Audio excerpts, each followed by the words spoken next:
Yo, yo, yo, yo, yo. What is the deal? It's your boy, X.E.L.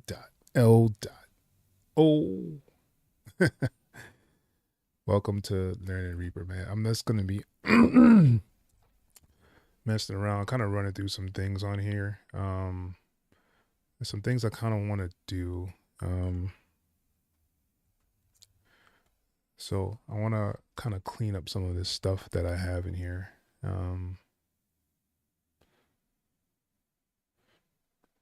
Like I have this section here for like free VST instruments that I don't know if I really need this in here. This makes it harder to kind of get to what I want to. I also have like this favorites plugin that I don't hardly use the stuff in here. So I may want to clean this up as well. So there's like stuff like this vinyl I haven't used in like forever. Some of the JS plugins I haven't used. A lot of this other stuff I kind of do use though, especially like the T-Rex stuff. I haven't really used the TV stuff too much, even though this is like really, really good stuff, man. Like, if you ever do get a chance, check out Tune Boosters. They have like demos and stuff that you can get for free. Really, really high quality, good stuff. I think they have probably one of the best reverbs. I just haven't gotten to using it all the time, kind of thing. Like it just hasn't, sometimes I just, you forget you have things at times. But I think this reverb is truly amazing. It has like so many ways you can kind of manipulate it to make it pretty much whatever you want to. I like these plates, ROMs. I think I need to update some of this stuff as well. Mixbox, really, really good. Another IK multimedia thing that's been out there for a while. Really, really good. Nice to have in your arsenal for sure. Geo in the building. What's good, man? Thank you for joining, yo. It's probably like noontime for you out there right now, or something like that. Magic Switch is good as well. I used to use this all the time. Levels is more like a mastering thing, so you can kind of see your numbers and EQs and stuff like that for your mastering stuff. It's always been pretty good. Kilohertz stuff. I don't know if you guys have it or not. I highly suggest to get it. Very low CPU usage, very good plugins. It doesn't have all that graphical stuff that a lot of other things have, but you can combine them to make like a really, really good EQ or whatever you want to actually make. Really, it has a lot of stuff in there, and it's been free for a while, so definitely pick that up. This Flux Mini has been a lifesaver for me as well. The Cymatics Origin is kind of like halftime, so been using that. I have this Juno chorus. I haven't really used it too much though. Baby Come Back is really good. Reagate is a must-have on your like vocals, stuff like that. Goodness gracious, why does someone have to call me now? I'm gonna mute myself.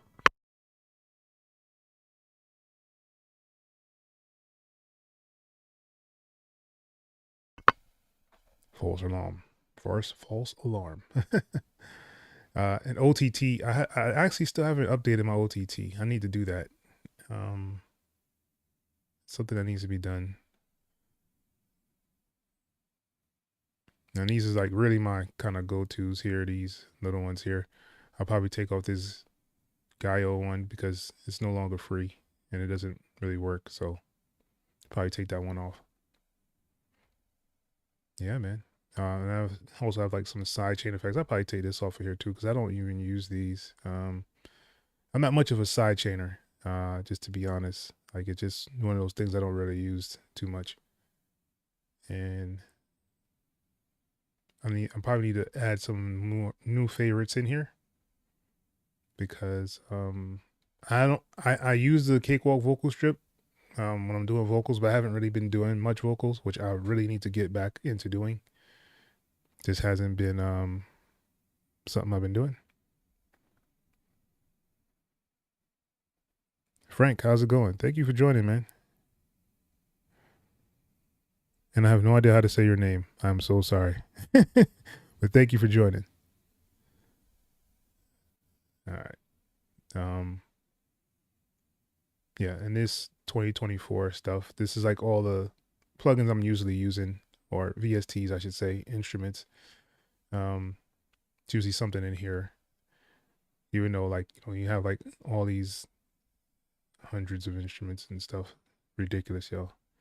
Like the majority of them I don't even use just because it's, they just do weird things. Um I'm having a little bit of issues with like the Captain plugins. I've seen someone else talk about that as well. I was saying that it's kind of crashing their Reaper.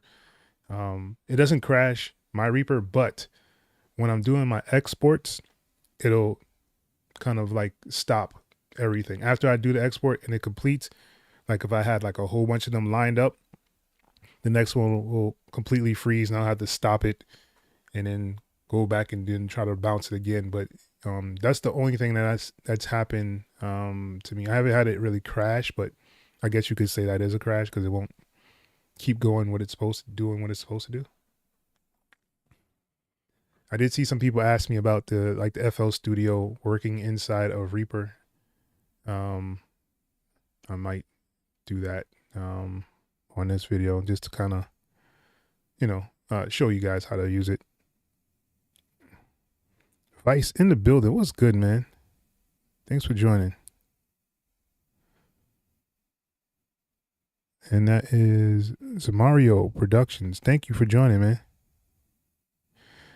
Vice, there will no beat reviews tonight. I'm gonna hold it off until Monday for the sample flip. So if you guys are new to this channel or any of my other channels, I usually do like beat reviews and I'll do like a sample flip.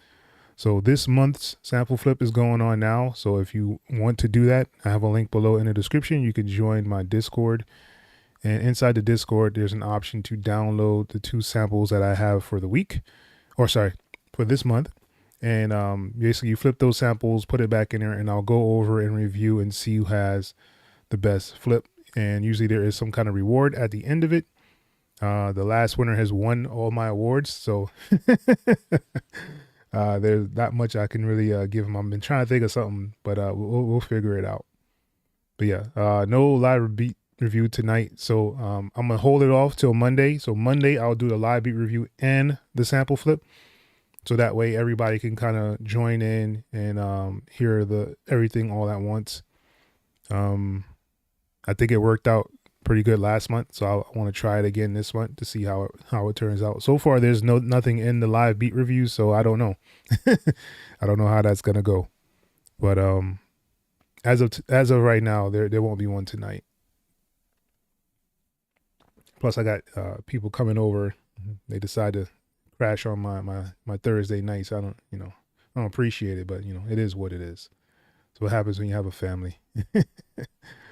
But yeah, I'll probably do that. I think I should see if I can mess with the FL Studio thing. I haven't done it in a while, so I might be a little rusty. So you guys will see me fumble all around inside there, trying to put stuff together. Yeah, I have all these plugins. It's hard to use any of them, man. It's really ridiculous. And the way they have it is, you have like the VST I's, you have your VST 3s. And then you have like your JS stuff. And then you have your DXI. If you're not sure what DXI is, like something that was created by Cakewalk. I believe they're the ones who invented it. It was another way to kind of get instruments and effects inside of different DAWs. But everybody kind of went the Steinberg way. I guess it was a little easier to create inside there. And plus they were more 64-bit, and I believe these DXIs are like 32-bit stuff. So that was probably why they, people kind of went toward that 64-bit setup.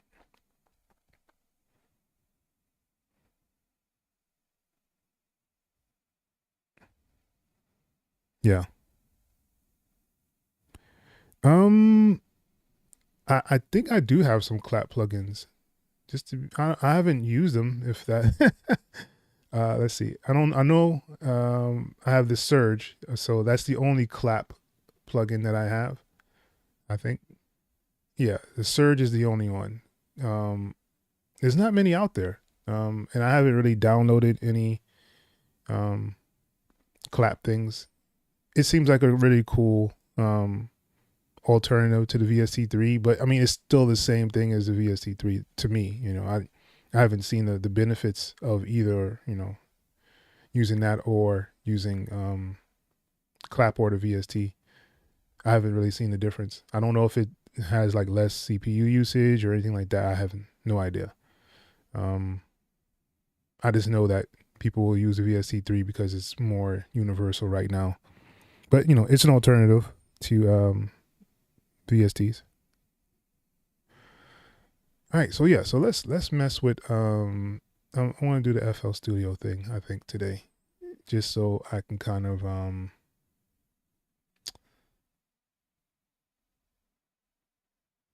show you guys I guess how to use it, because there's been a lot of like different speculations. Where the hell is FL Studio? um is it only in VSTI? Oh, that's interesting.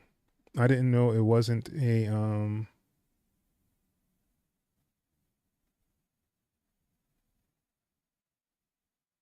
VST3. I didn't know that. Well, I guess that would kind of explain some of the things about it.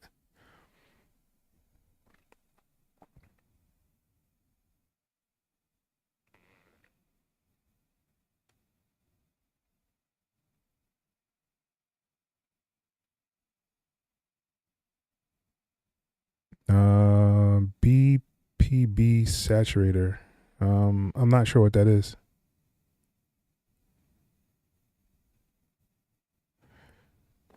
Yeah, I'm not gonna buy Fab Filter. I don't feel a need for the Fab Filter because I have like the this re-EQ or whatever, however you want to say it.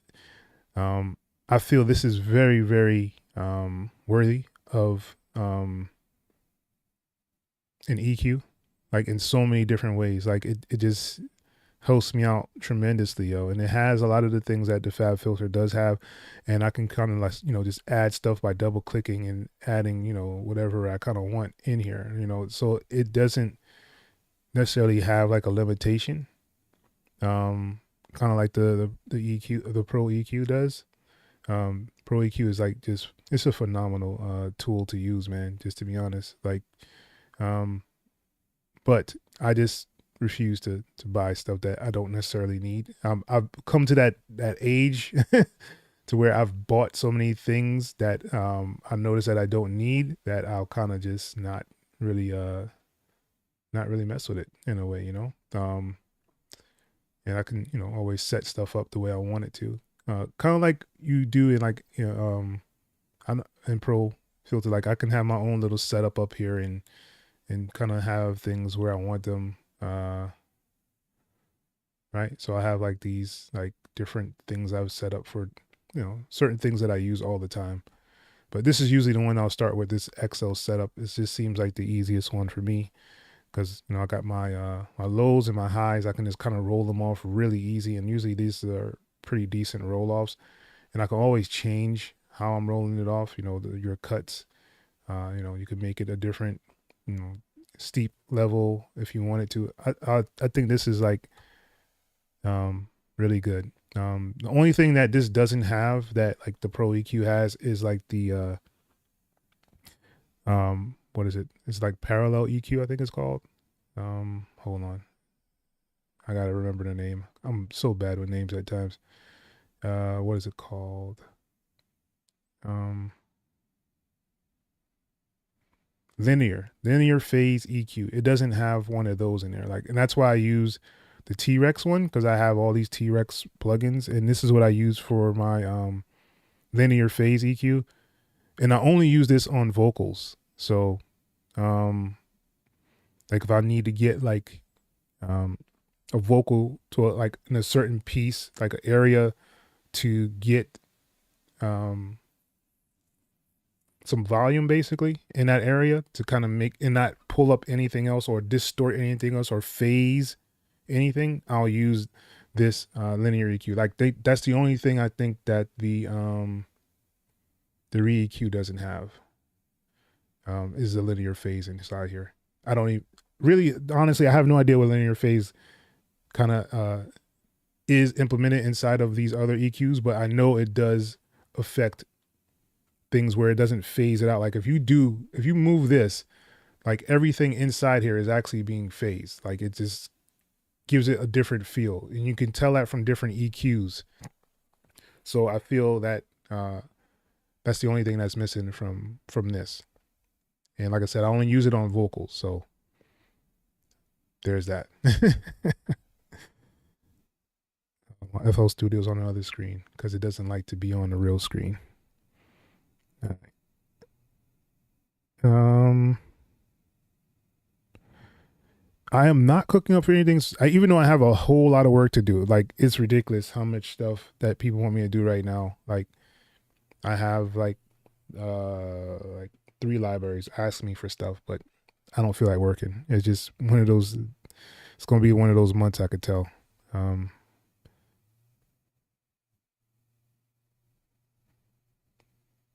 yeah, it's free, man. Like someone in the community actually created this. I'm hoping that they actually update the RIA EQ. I guess that's how you say it. I have no idea how to say these things. People get on me all the time about it. But like I've seen some prototypes that someone made on the forum about like the EQs that they, it gives like a graphic boost to the regular stuff that they already have in Reaper. It had like little knobs and things like that. I thought it was super cool. Like if they could implement it, I'd probably use that instead of using this. But I mean, it is what it is. This one works very, very well for me.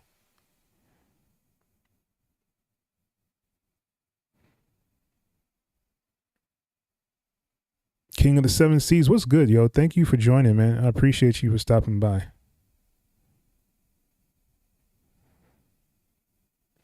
Yeah, it's a linear EQ. It just I don't know what it's like it helps out. I can promise you that if you put it on like your vocals, if you have like a vocal on there, it won't give it a phase. It'll just give that particular part either a decrease or an increase, and you can definitely hear like the clarity when you're using like the linear phase one. At least that's what I've used it for. I don't know what other people use it for. Everybody does their own thing. That's a really good question. I think I want to do like a I don't know. I should probably do it like a drill beat. I haven't made a drill beat in like this whole year. I've just been completely out of it. So if you're not familiar with like the FL Studio inside of Reaper, so this is kind of what you'll get as a pop-up, and it tells you that there's going to be a 16 out, 16 by 2 out. So basically everything will kind of route out from FL Studio into Reaper. So I'm surprised I didn't get the pop-up that says to make those channels, but I mean that's fine. I'm just gonna open it up. So when you open up FL Studio, this is what you actually get. You get all of these, which I don't understand why they do 23, but there's 23 of them. And you can kind of route them to wherever you want to. So you can do the mixer in FL Studio right here, right? And you can kind of route all these things to the different channels. FL Studio is a very different DAW. I'm just gonna kind of I guess put it like that. So it's not like a lot of the other DAWs out there. You have to kind of know where things are kind of going. And like sometimes I even forget like how all this stuff works together. So let's change this to a wide 2 so I can kind of see what I'm doing.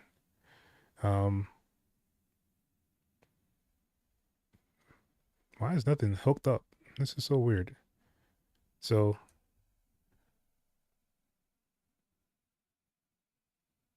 I might have to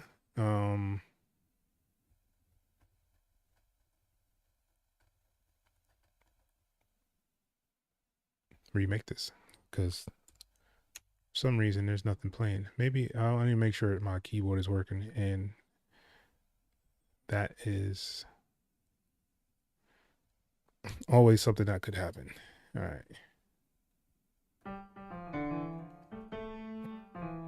All right. So keyboard is working. That's a good thing. Let's delete that. Let's try this FL Studio one more time. I'm going to go to free VSTs. I'm going to do the multi one just so it should pull up multiple outputs. And I'm going to hit yes this time instead of doing no. So that way it should kind of route itself. And as you see here, it'll make like its own little line of things to kind of record on. And that's going through the first one. So you have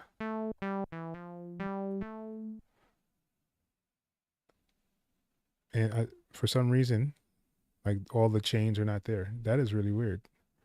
Because usually you'll have, oh, I guess I have to click on it. Duh.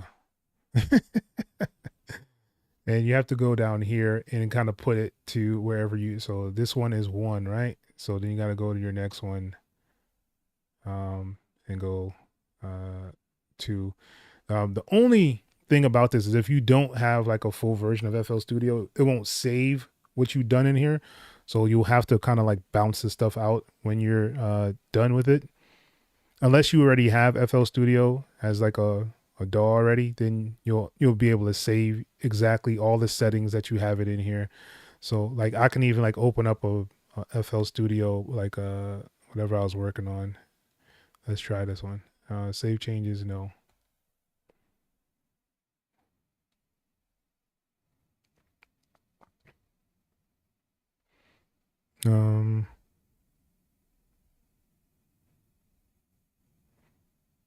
CB Voter was good. Thank you for joining, man.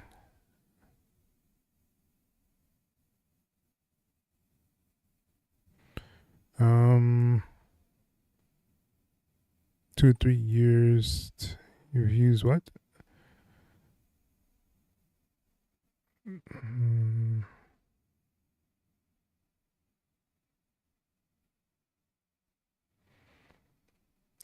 Probably Reason. Reason does that. You can kind of run like the Reason racks inside of the DAW. As you see, it's doing all the other weird stuff that I have set up inside of FL Studio. So, so this is what I have in here. And of course, it's going to the tempo of Reaper instead of going to the tempo of whatever FL Studio is. So let's change this. Let's go, let's say 92, right? I think it was like a Maybach beat or something I was making.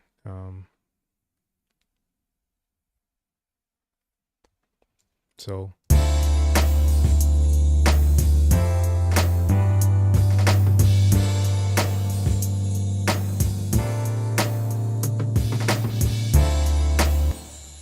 yeah, so I had this set up inside of here, and in order to actually get them to come out to like the whole like Reaper thing, like I have to assign each sound to a channel on here and have it come out. But I mean, this is, like I said, the benefit of actually having a full FL Studio thing. You get to save your projects and your settings, and you can kind of just go from there. So I will have to go in here to the mixer, right? And you got to click on each one, and then you got to go and assign each one to its own thing, I guess you can say. It can be definitely time consuming. And also you got to make sure that all the things that are inside of FL Studio are already routed to, a track.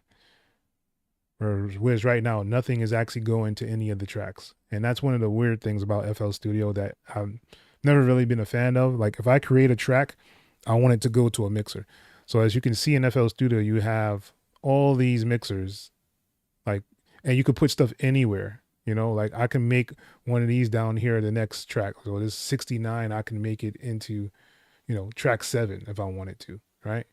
And then if I didn't know that it was on 69 and then I tried to, pull it into like Reaper or whatever, this track will probably still be playing. And then I go all the way back to the beginning and this track down here will be playing as well. And it's like, why are both of them playing? So it's definitely one of those things where you have to know where you're going and what you're doing inside of it. Which is not necessarily a bad thing. It's just um, compared to like any other DAW, like when you make a track, it makes a track inside the mixer, so you don't have to worry about it. I mean, you can do it in FL Studio, but you have to do it inside of like the playlist. You can't do it in like from the like when you just create the actual instrument, which is very interesting to me that they did that. I'm not 100% sure why they did it that way, but each DAW has its own little flaws in it. And this is like super time consuming. I'm just letting you guys know. Unless you already have it set up this way to where it'll automatically do it, which you probably can inside of Reaper. Just have it to where it'll save these settings. I'm pretty sure there's a way to do it. I just probably not going to do it on the live. All right, so I got 16 here. That's the allotted amount that FL will let you do to route things, right? So now I need to like pull all of these. See, now none of them are on any track. So this right here will tell you what track each of the things are on, right? So I can kind of highlight all of them. Man, I don't remember how to do that. Okay. So you can highlight all of them, and I believe it's Control and L to bring it to the mixer. I want to say it was Control and L, which it is not. So what is it? Is it Shift and L? Control and Shift? See, this is what happens when you don't use FL Studio in a long time. You just forget all the little shortcuts and stuff. Select group. Yeah, Control Alt. Control Alt L. Yeah, okay. So yeah, see, I was all wrong. So Control Alt and L. Was that right? No.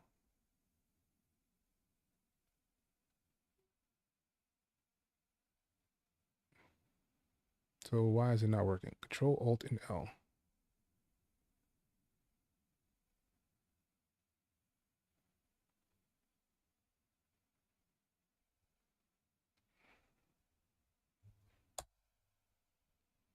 I guess because I'm using it as the inside of the DAW. I'm guessing. I don't know. It should still just work, but sometimes these things happen. So there's another way you can kind of click on the actual sound and then kind of double click here. It'll just place it in the next track, um, which of course is very annoying as well. But at least it'll give you the name that way, and I'd rather have the name and have everything set up that way. Contact.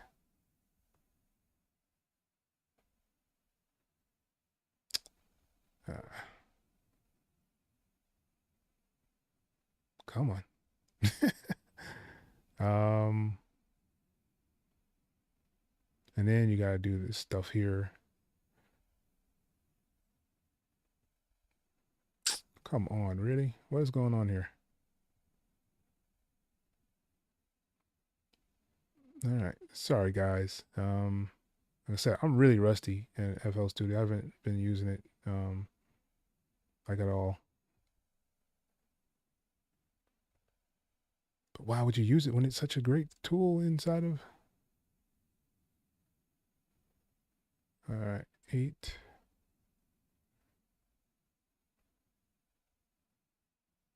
Why did it do 10? It should be 9.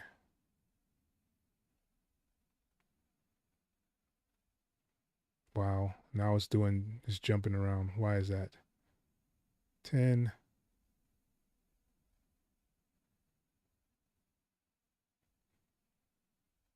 13. Why? Always something, man. And good old Nexus. All right. See, and this is where, you can get like confused inside of FL Studio. Like you'll kind of put things in certain places and it's not where it's supposed to be, just because it decided it wants to do whatever it wants to do. Um, it's a very interesting way to set everything up. All right. So now I have, come on, what the blouse? What is this thing doing? Whew. Okay. So yeah. So now I have them. Why is nothing else labeled? Why is that? And nothing is playing. All right. Yeah. Oh, because there's no pattern. And it's in song mode for some reason, and I didn't put it in song mode. Ooh, good lord. And now it's loud as I don't know what. Because everything has its own channel now. So let us pull down this here.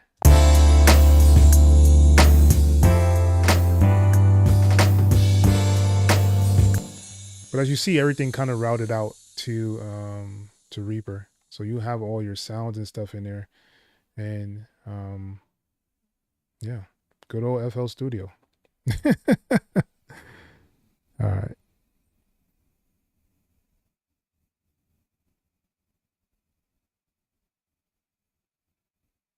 All right. That's what's up, Vice.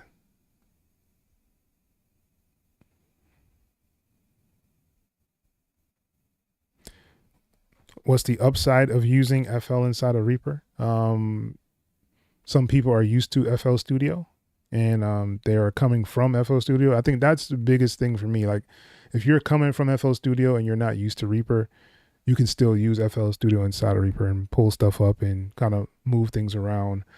Other than that, it would be the sounds that you get inside of FL Studio, because it does have some really good sounds that you can actually use and kind of just use it inside of Reaper. That would be like the main reason for me.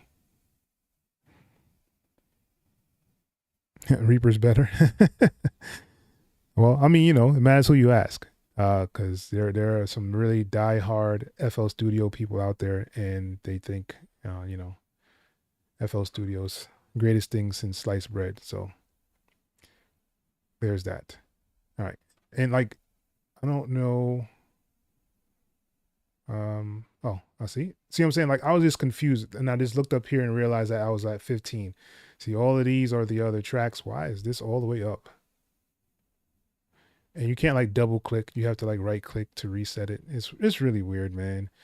To grab all of them, I think it's like control. Is it control and drag? Yeah. So control and drag. You can grab all of them. Kind of just pull these down because they're all loud as I don't know what.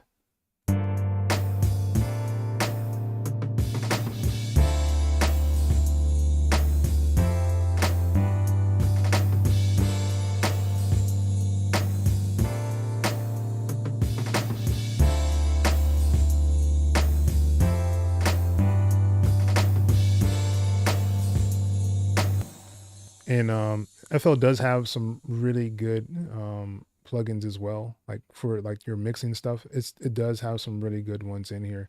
I think their EQ is really good. I think the this paramedic EQ is, I think, is really good. I have never had an issue with that. Um, their clipper is really good as well.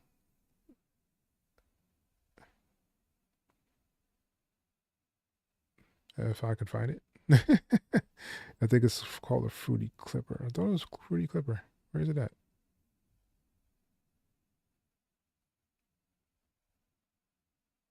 Fruity soft clipper.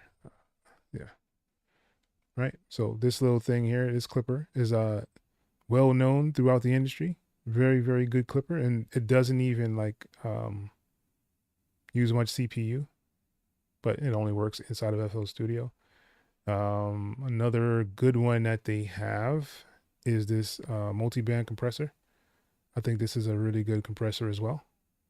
Um, you have your 3 bands. You can kind of EQ it and kind of move things around over here as well. I've used this several times on stuff. Really, really good. Um, the Fruity Reverb is kind of really easy to kind of understand. And the graphics make it a lot easier as well. So like if you're doing like a low cut, you're like cutting out the low part. High cut is cutting the high part, right? You have your mid and your side. You also have a delay on here that you can use, right? And you could do it toward the tempo and so that it'll delay toward the tempo, right? So you have your size, you can see the cylinder getting bigger or smaller. So like that's pretty cool, right? And you have your speed of how the reverb is going and your diffusion, however you want to do that, your bass, um, dampen, crossfade of your reverb, your dry, early reflection, and wet. So like all this stuff is here. The thing is pretty cool, man. Like it just helps out a lot to make it easier to use the plugins. Like the Reaper ones, they kind of look all over the place. Like if I pull up like say like a Reaper reverb, right? Let's go all plugins. Let's go reverb.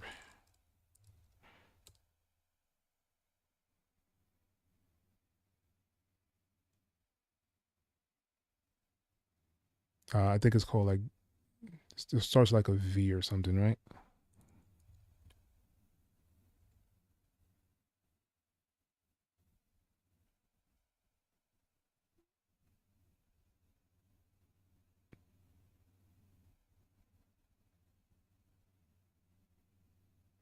Yeah. So like this reverb, this here, or the reverberate, or R-verb. That's a Windows Waves one. I'm sorry. So this one. So right. So I pull this up and like it's not the same. Like you have your width, your pan, your wet and your dry. You can kind of move things around in here, but it's just not um, the same as the one inside the FL Studio, right? So like these are the things that people would use FL for, just because it has those kind of things in here. Um, hmm.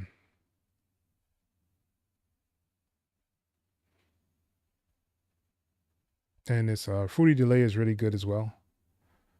This delay kind of has everything kind of laid out for you, and it gives you this a little bit more options to kind of see what you're actually doing. And of course, the graphics make it look that much more better. Um,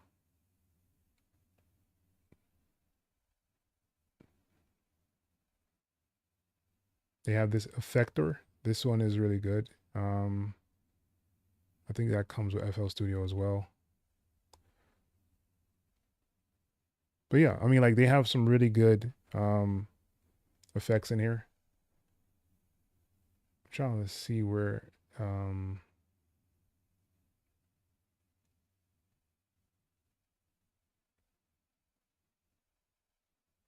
Of course, you have like your Z Game visual editor, which is really dope. You have Volkex, Vocal Dex. I guess that's how you say it. I don't know how to say it. But this is actually really good as well.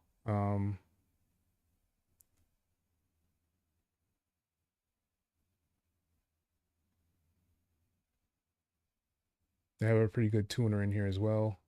Um, the Sound Goodizer. People make fun of it, but it's actually pretty good. I have no complaints about it.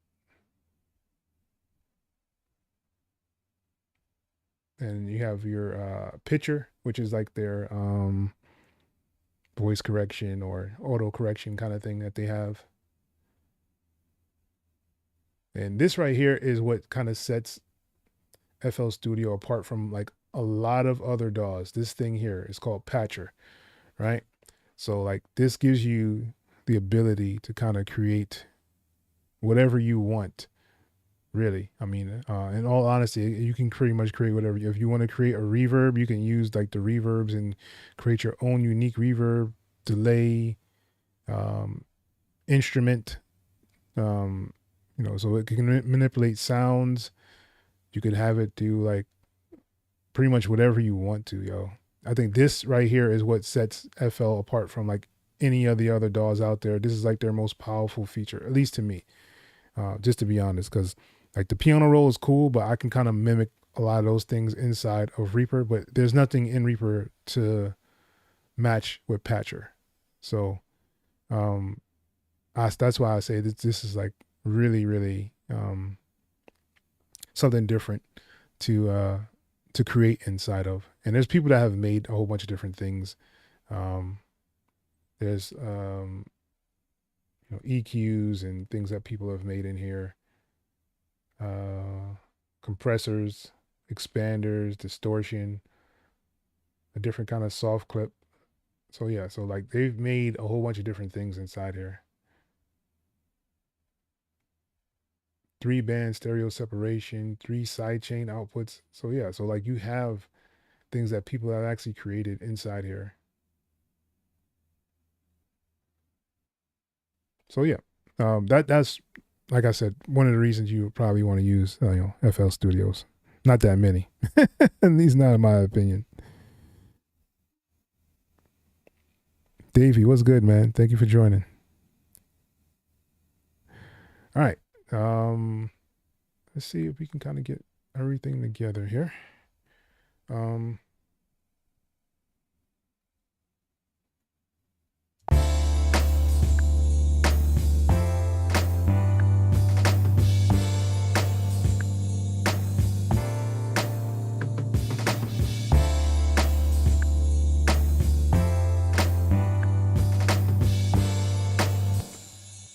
So then I believe I should be able to kind of like pull all these things over and actually made them into like WAV files. See if I remember on the live. Y'all be amazed how much things I forget, yo, when I'm in here doing these things. I think I need to change this here. Record.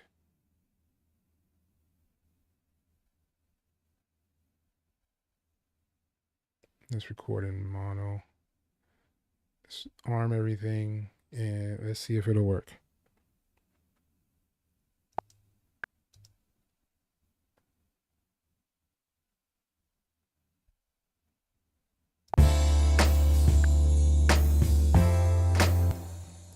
All right. I don't need to record this one.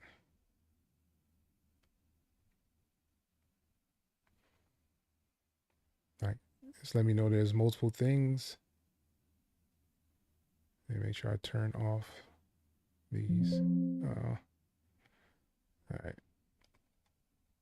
I don't want to record in my mouth. All right. All right. So I should be able to record.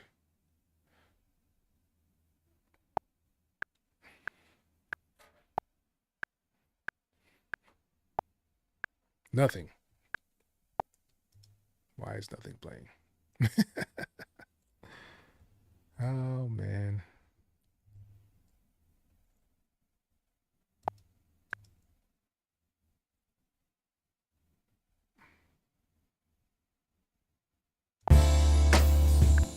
All right. So I need the first one to be armed. All right, cool. You learn something new every day.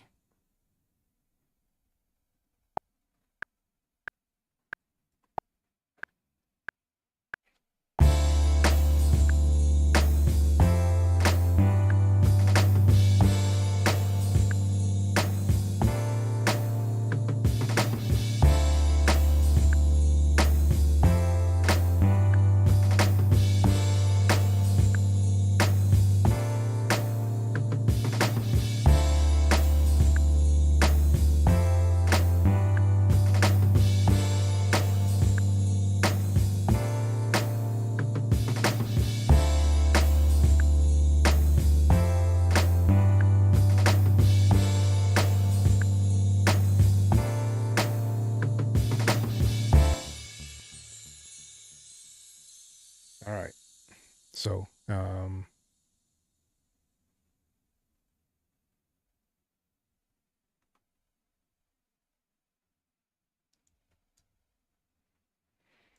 right, so as you can see, now we have some stuff in here. um,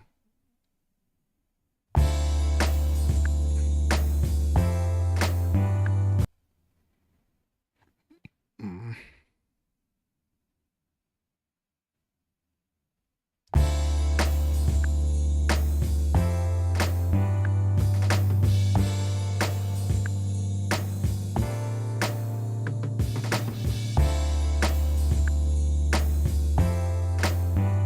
All right, so I can probably cut after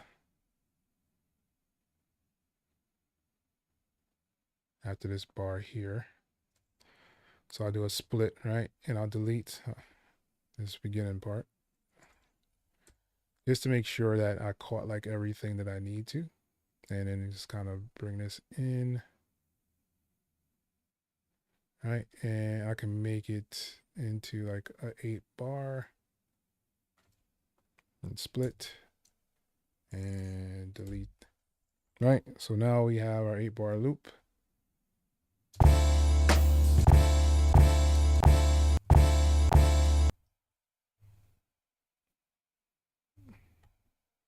Of course, it wanted to do what it wanted to do when it wanted it to do it. Oh, come on. That's why I got all of them. Okay.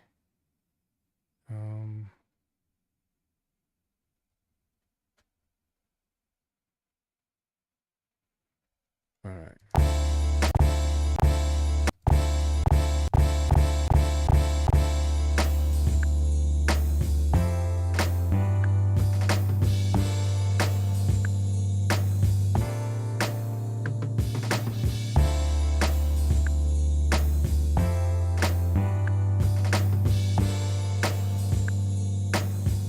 RFM, what's good? Thank you for joining.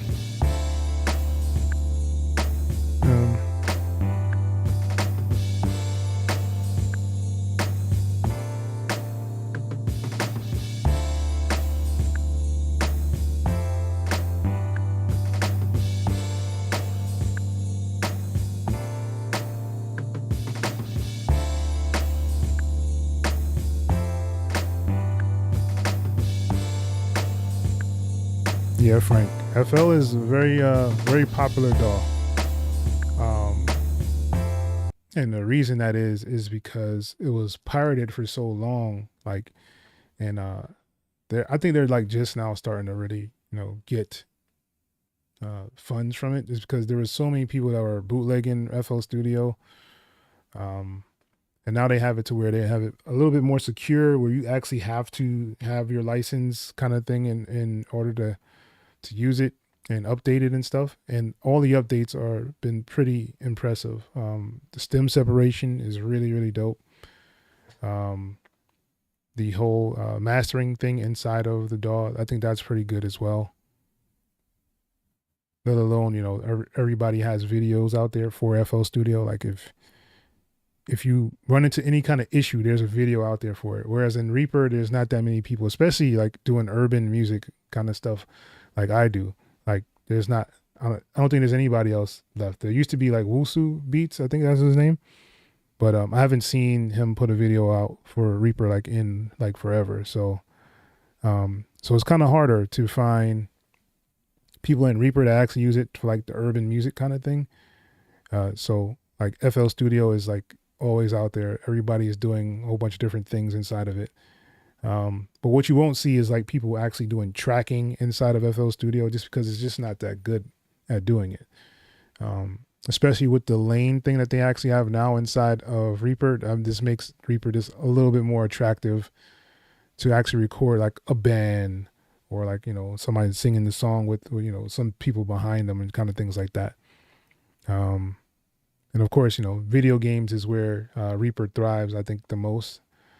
There's a lot of people who make video game stuff inside of Reaper because it's so much easier to export all the things that they actually do. So it's like if I wanted to, I can kind of have like each piece of this like kick split up and kind of made into different things, like their own like little audio files and stuff like that. So this makes it so much easier to do those things in Reaper.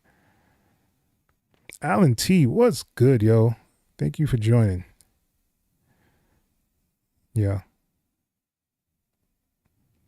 But yeah, FL Studios is definitely one of those DAWs that people gravitate toward. Like I said, it's so much easier to find stuff on it. And I have no idea why it's doing that in the beginning. It's like it clipped or it like played too early or something. Because there's like a lot of space in the beginning. Maybe if I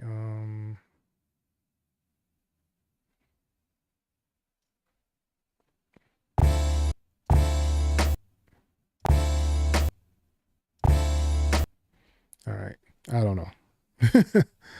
But I will get rid of some of these other tracks that don't have anything on it. All these down here. Right. Can delete those. This one here doesn't have anything on it.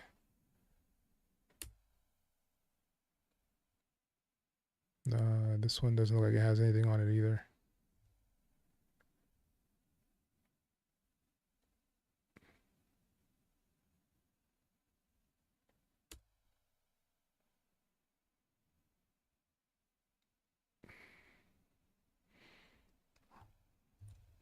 Right. So now I kind of have like a whole FL Studio beat that I made inside here, and I can kind of just label everything. What is that? So it's this like combined everything.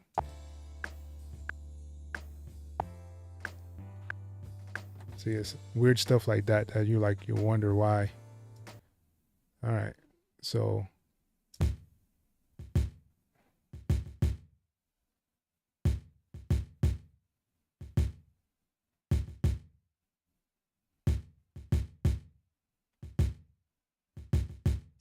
all right, so it sounds like the other one is playing, and that's probably why. So let me turn this off. Right. So that was like the link to like the FL Studio. Yeah. Nope, still playing. I have no idea what that is then. Seeing that this is the only. Oh, I have ghost kicks. Imagine that.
Yeah. So now I have my FL stuff inside of Reaper. uh,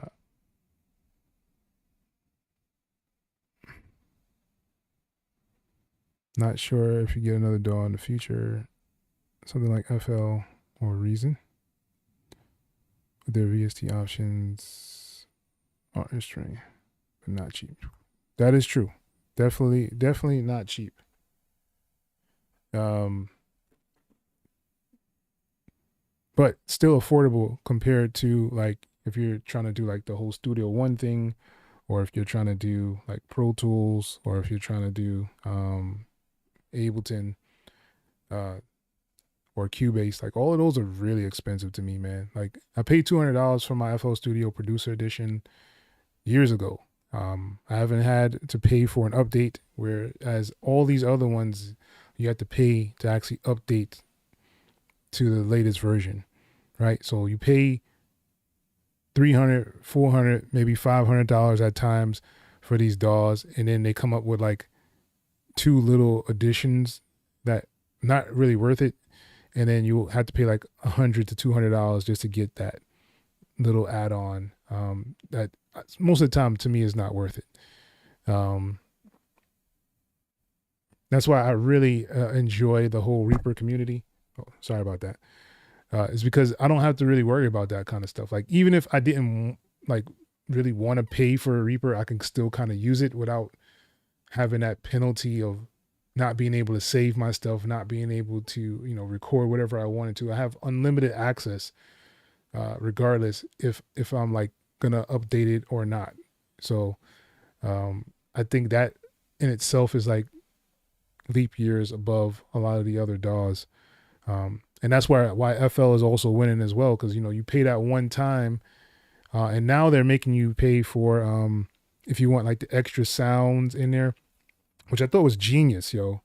I mean, that pure genius. And then they have like all these super users for FL Studio, so they're making like all these packs inside of FL Studio, so you don't really have to go to Splice and like Loop Cloud to find all of these other sounds. Like the producers that are making stuff inside of like splicing things are making things for FL Studio as well. So it's like, why would I need to leave outside of the DAW to do this? And that's where like I think Cakewalk had an advantage for a while, because they were using BandLab, and BandLab had this thing where you can kind of just go and download the sounds inside there. I thought it was super cool, but it's just too slow. Like the process that they're doing all this stuff is super slow. Everybody has come out with like an update, and Cakewalk has said they were going to release something since last year, around this time. So let's think about it. Like Logic is even coming out with a new update in, what is that, 4 days or so? So Logic is coming out with the option to do stem separation. They have some other AI stuff in there for your like session strings and guitars. So like everybody is jumping ahead of Cakewalk, in my opinion.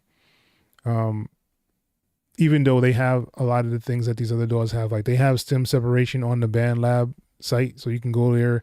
They have sounds and kits and things like that on the BandLab site, but it's just not incorporated well inside of Cakewalk, at least not at the moment. I don't know how they're going to do or release Sonar. Hopefully they put all those things in there. But I mean, as of right now, it's just not there. You said you use Loop Cloud a lot. Yeah, that's what I'm saying. Like FL Studio kind of replaced that with their own. So you pay like, I guess, a monthly thing to them, or like a yearly thing. I don't know which one it is, but they're definitely winning right now. Like hands down, they're definitely winning. And they even have the option now so you can go straight from the DAW straight to like DistroKid and distribute your stuff. Like those kind of things is what makes it, really hard to beat. I mean, just to be honest, like it is hard to beat. You get free unlimited updates. You have a whole bunch of sounds that come with it. You have a whole bunch of drums and kits and things. And that was the biggest knock for Reaper, is that it comes with no sounds. Like you have that synth thing in there, but no one uses that. There's no like drum kits, there's no drum sounds, there's nothing else in there but like plugins. So it is up to you to kind of like get a VST, download it and use it inside of Reaper. Whereas FL, it comes like ready as soon as you download the package. And I think that's like the biggest plus, or the biggest minus for Reaper, is that it doesn't come with any kind of sounds or anything like that. And then of course, the people on Windows still have to deal with like the outdated, like it won't even do the whole black thing for everything. It's just so weird to me, man, that they haven't fixed that yet. Like if I do like, what is it? Control P. So like this should be black. Like this should have all the black, but it's not. It's, you know, it's still doing the Windows settings. The whole top up here, this top thing should be black as well, but it's doing the whole Windows things. It's not going into dark mode. So it's like those kind of things. I would like to see it, you know, fixed or addressed in some form or fashion. Supposedly they're working on it. Who knows when that drop will actually be, but I've heard some people say they've been working on it.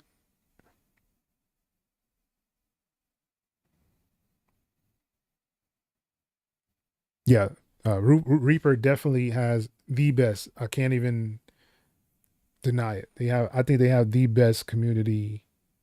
Period. I don't really like their forum, the site. I can't stand the site, yo. But if you need to find something, it's usually there. I remember when I first started using Reaper, and I was like, my biggest qualm was I had to read too much, and I didn't want to. Like, I mean, just think, like, you go through all these like little options and they have like sub menus, you know, like, and you're like, why am I reading all of this? Like, why is all these options available? I appreciate them now more, but when I first started using Reaper, I'm like, man, this is way too much like little details that I don't necessarily need to use. And it was just a distraction in a way, you know? So that's how I kind of felt about it at the time. But now I'm like, I'm just completely and truly in love with Reaper. Like, it makes my workflow so much easier and better. I have so many shortcuts and things. This Media Explorer, this thing here is like, man, this is top notch, like in every single way, compared to any other DAW. I don't care what DAW you're comparing it to. Like, this here is like the reason that I'll probably not leave Reaper, just because I can just do so much inside. Like if I wanted to like pull a kick or something, goodness gracious, why? You know, like I can edit this down here inside the Explorer. I can edit it, right? I have the option to do it as a MIDI file. I have the option to do it as a sampler. I have the option to do it as an audio file. Like, it gives me all these options. And I used to think that FL was the only one where you can kind of change the sound. If you like, you know, put like a kick in here. So let's say, let's go to another tab just so that I'm not losing stuff. And this too, just that feature right there, just to do another project, is ridiculous to me. And I know it's something simple, but it just is. It's just something that is utterly ridiculous, yo. So, so let's say we take this kick, right? So we have a kick in here, and we're just gonna kind of do like I guess a 4 to the floor kind of thing, right? So we have the 4 kicks. Let's put a loop on here. So if I want to kind of just duplicate these over, right? So let's say that I didn't want this kick. So I can double click in here and it'll highlight all of them. And I want to change this kick out, right? So usually you would have to go and just change out, you know, or just add them in again. You know, you go and you find your kick and then you have to add another line and then kind of duplicate them that way. What's cool about Reaper is that you can change those kicks without having to do that. So if I wanted this kick instead, I can right click on here and I can go to replace, right? So this option here that says insert selected items, and I can replace the kick. So now it's this kick instead of the other kick.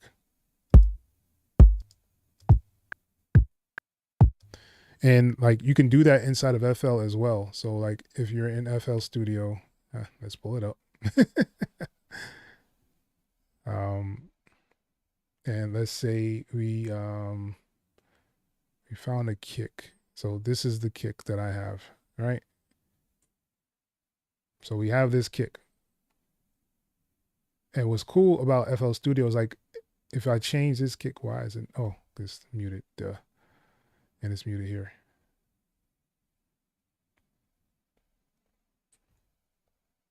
And it's still not playing. Why? Maybe because I have them routed and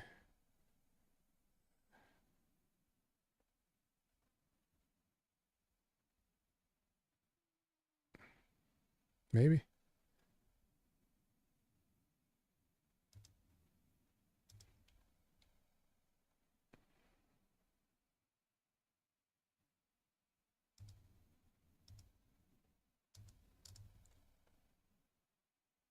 Yeah, just completely confused myself. It's okay though. It's perfectly okay.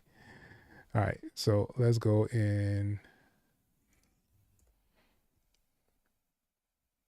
let's just do the single output.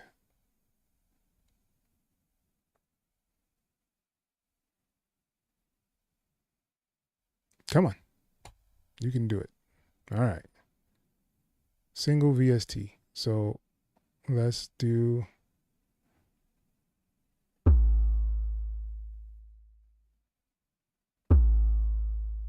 So boom, we have the 808, right? Oh, of course. I make everything difficult. If you guys haven't noticed already, everything I make difficult. All right, so let's put this.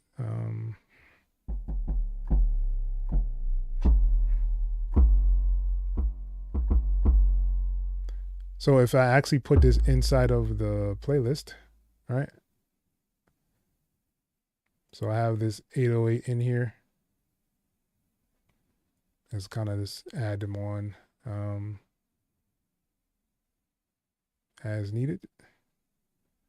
So I have these three in here, right? So if I change this right here, if I go and drag a different 808 onto here, it'll change them in here as well. So like that was always super cool for me inside of FL Studio. See, as you see, it changed them here as well. I always thought that was really dope. And I couldn't do it inside of Cakewalk. I couldn't do it inside of Studio One, at least not that I know of. I couldn't do it inside of Ableton. Like FL was the only one that I knew that you could do that in. And then I found out you could do it in Reaper. I was like, oh, okay, that's cool. All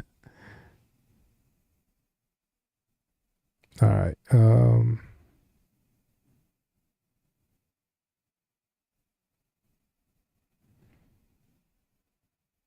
Audio Atrian, what's good, man? Thank you for joining. I'll pay big money just for Edison.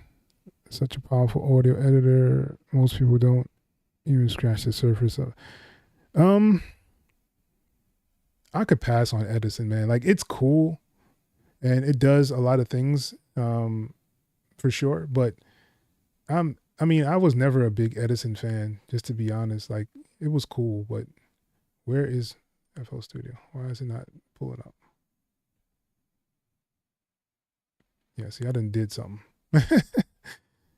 But yeah, Edison's cool. I have no qualms with it. I think there is an option to get Edison outside of FL Studio, but you got to buy it like as a separate kind of thing. And I think you can use it in other DAWs too, from what I remember. I'm not 100% sure. Don't quote me on that.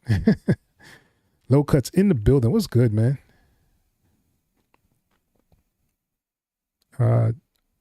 Tone Crate. That's an interesting name. Yeah, okay. I thought I was tripping. Yes, as a standalone, you can actually get Edison. Okay, I figured that. Yeah, most of you had to pay for them though. Like you gotta, I forgot how much they are.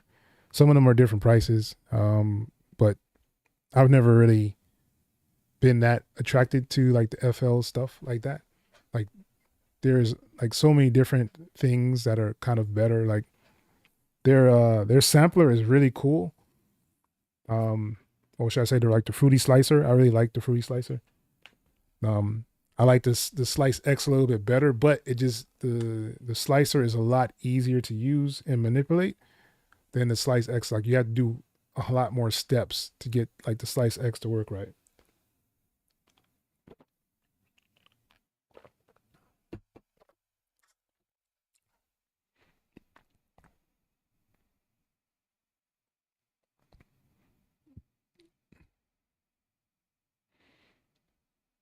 Oh yeah, it is available for sure.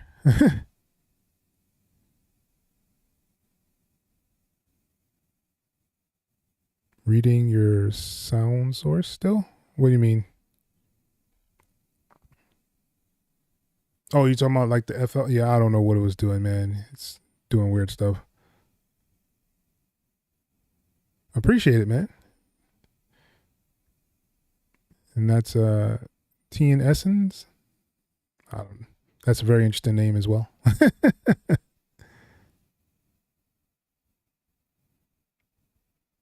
Yeah, it probably is. I mean, like there's like things like that that I don't want to mess with too much.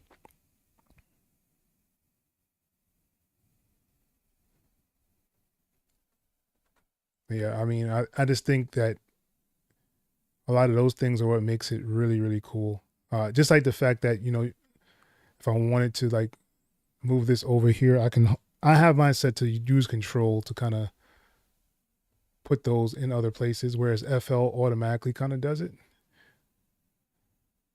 Come on, FL, what are you doing, man? Did I put it down somewhere?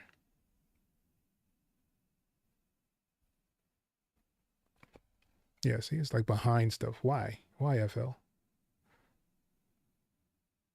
So like so if I did why am I in 808s?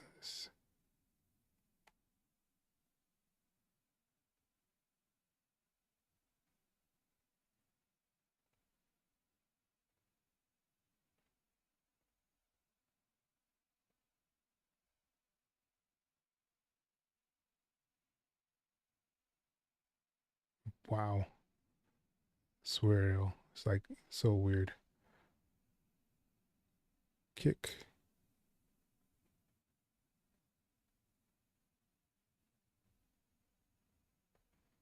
So I always thought this was like always pretty weird to me. But like you can always kind of just whatever you already clicked on, you can just kind of add it anywhere you want to inside of FL Studio. I always thought that was cool. So you can kind of do whatever you want to.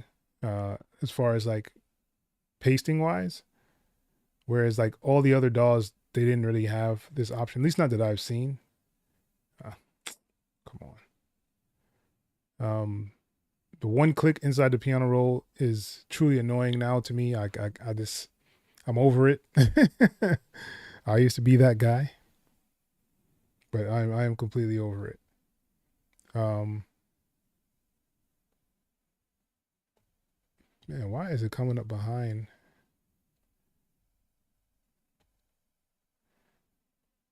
Yeah, so annoying things like that will happen, and I think it's just a little easier to kind of track things out inside of Reaper. I don't. It's just my preference. Everybody has their own. Like I said, I was an FL guy for a very long time. Like I used to laugh at people that had Reason because I started on Reason. Reason 4 to be exact was where I started, and that was my first like DAW to make beats in. And then I came to FL Studio because my boy Billy Sin. He was like, "Yo, man, you should try FL Studio." I'm like, "All right." And when the thing that got me hooked on FL Studio is because I was really heavy sample bass producer, and I put the sample in there, and it kind of like went with the beat without me having to really figure out how or what the tempo of the beat was. It just kind of just sunk in there really easy, and I can adjust it super easy, and I just drawed me to it.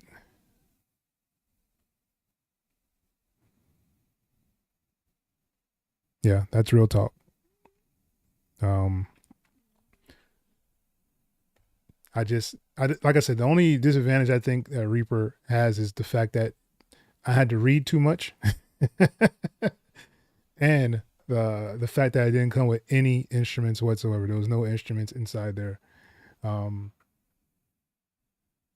but once I learned how everything kind of worked together, yeah, like it's really hard to leave. Um, like I remember when I first started and I was asking people like how do they do things, like the whole extensions things, the whole like loading up a script, like how do you do that? Like y'all are telling me that all I need to do is load a script, but how do I do it? And no one was really showing that. Reaper blog had a couple of them on there, but it was like very long and kind of confused me personally. But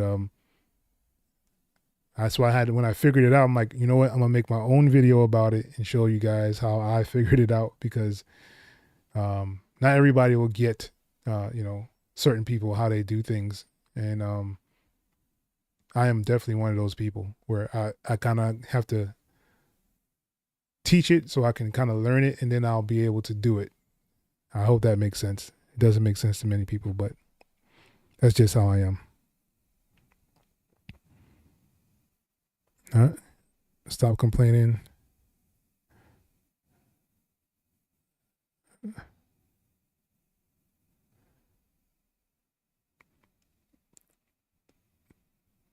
Like, what is there to complain about Reaper though? Like that is one of the things that I see a lot of people say, like they complain about Reaper or certain things, but I just don't see it. Like, what is there to complain about? Like, there's a very good MIDI editor. The export is probably the best in the game. The search is probably the best in the game as well. The add-ons that you can find on the in the community are ridiculous, yo. Like there's not many other DAWs that'll give you an option to kind of create a sampler inside of it that works very well. Like, and someone else just scripted it. It wasn't even made by, the people who created Reaper. It was just somebody who decided, you know what, I want to do this sampler and I'm gonna make it work inside of Reaper. Like, who does that, yo? There's not many DAWs that's doing that. I think you can do that in Bitwig and Ableton. I think they have some kind of scripting thing. And FL has just jumped on that board as well. Once again, another advantage for FL Studio. If you know how to write Python scripts, you can write some scripts inside of FL Studio. They won't work as good as they would inside like a Reaper, just because they have so much limitation on it. But yeah, it is definitely available. Reaper or Cubase? I would say it matters what you're trying to do.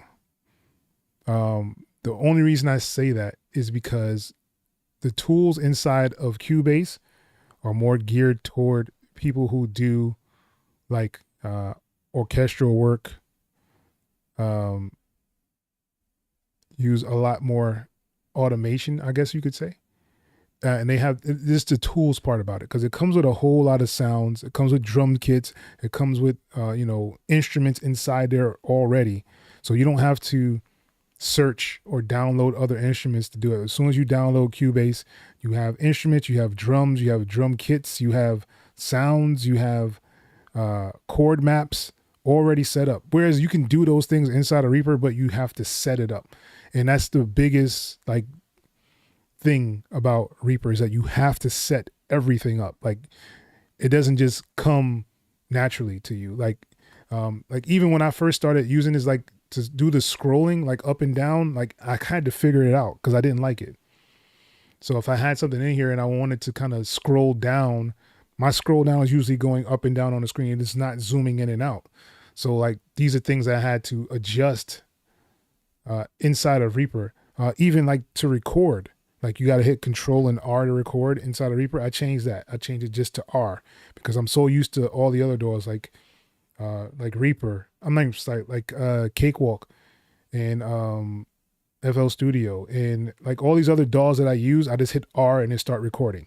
So that was things that I had to change inside of Reaper. But the fact that I could change it made this DAW that much more better to me personally. Like this is what made me like, okay, I can actually change this to what I want it to be. I don't have to follow the rules of whatever the DAW is. Like FL Studio is so backwards. Like just think to do a duplicate would be Control and D in almost any other DAW. So you do Control and D and it'll duplicate a track over. Inside of FL Studio is Control and B. It's like, why? Why did they do that? Like, what was the purpose of making it Control and like B doesn't mean duplicate, right? So like, why would it be Control and B? You know, you have things like cut. Like, why wouldn't the C key be the cut, or the S key, like every other DAW, is to like cut different sections, right? It's not like that in FL Studio. I think cut is like, what is cut? Cut is, I don't even remember. That's how bad it is. But yeah, so things like that, like you just have to make Reaper into what you want it to be. So if you're used to Cubase, you can make Reaper function like Cubase. You could change all the buttons on your keyboard to represent like it's Cubase. I currently did a Cakewalk one where I made most of the buttons that are in Cakewalk the same inside of Reaper. So people that are gonna want to move from Cakewalk to Reaper, they have that option, and you're able to open CWP files inside of Reaper, which means you can open up your Cakewalk, your old Cakewalk files inside of Reaper, and still be able to get all that information and laid out how it was inside of Cakewalk. The difference is how Reaper lays out or identifies things, because Cakewalk has what's called instrument files, and their instrument files are a combination of the MIDI and the audio together. So when it comes inside of Reaper, Reaper's like, okay, so there's a MIDI and there's an audio. So let me separate them and make them into two different things. Whereas in Cakewalk, it just looks like one track. And in Reaper, it'll look like two. So things like that are what make it a little bit different. But you'll get your sound the way you had it. If you had any effects, you'll have your effects pulled over as well. As long as you're not combining them inside of Cakewalk, you'll be able to use them inside of Reaper.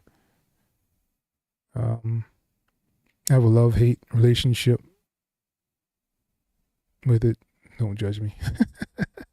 All good, yo. I am the same. Like, it took me a while to get used to it. All right.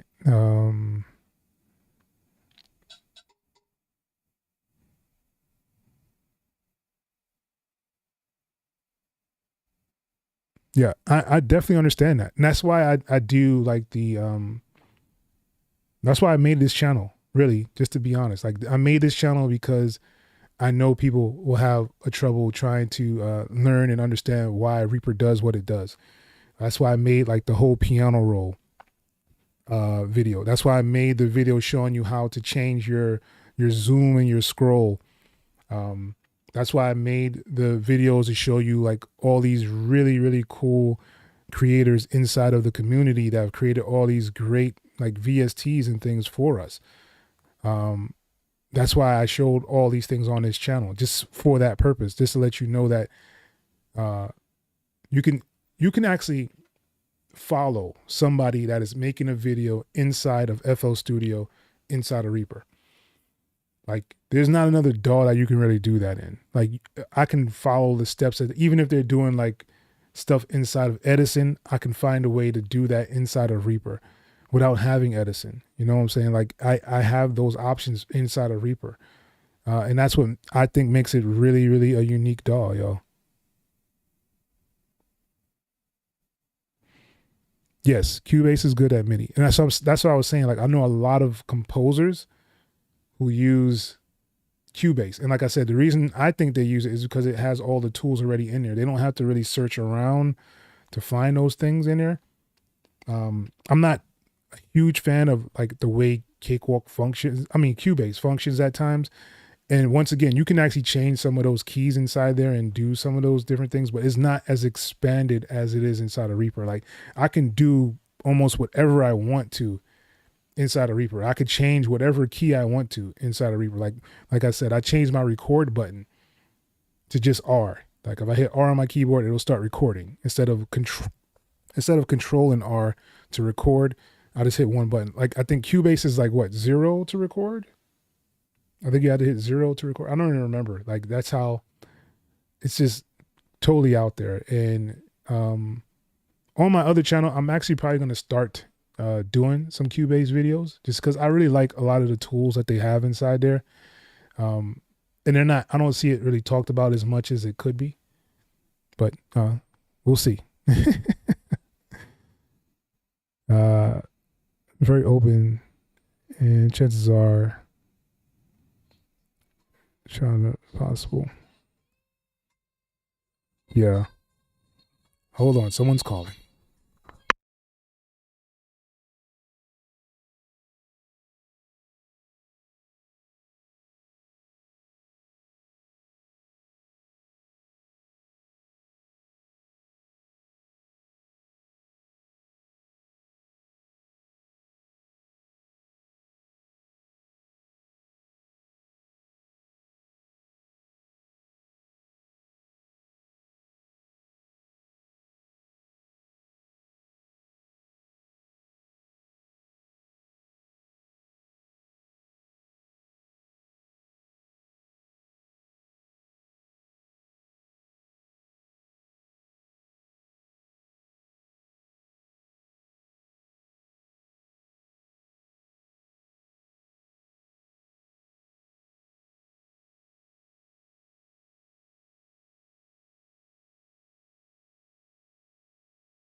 Sorry about that.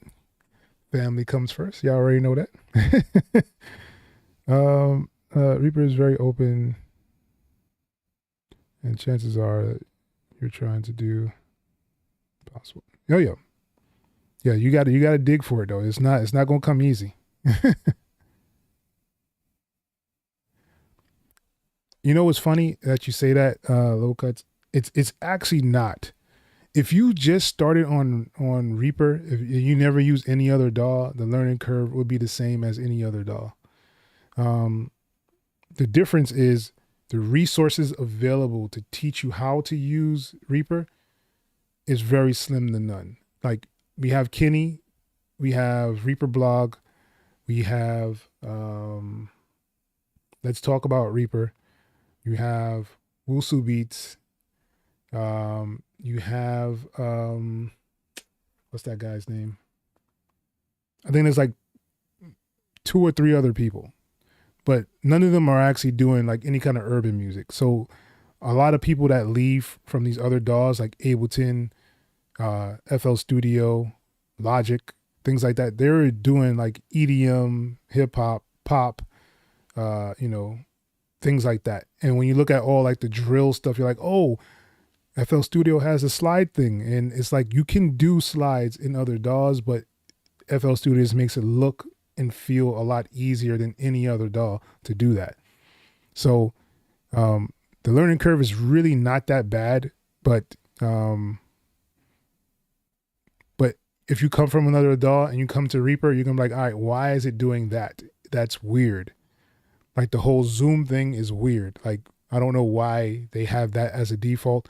The way to save things is weird because if you're not used to it or know how to do it, you're just gonna be saving. You're like, why is it saving that way? It's not saving to like a file or a zip. It's just a RPR kind of file. And you're like, all right, what is that? What is it doing?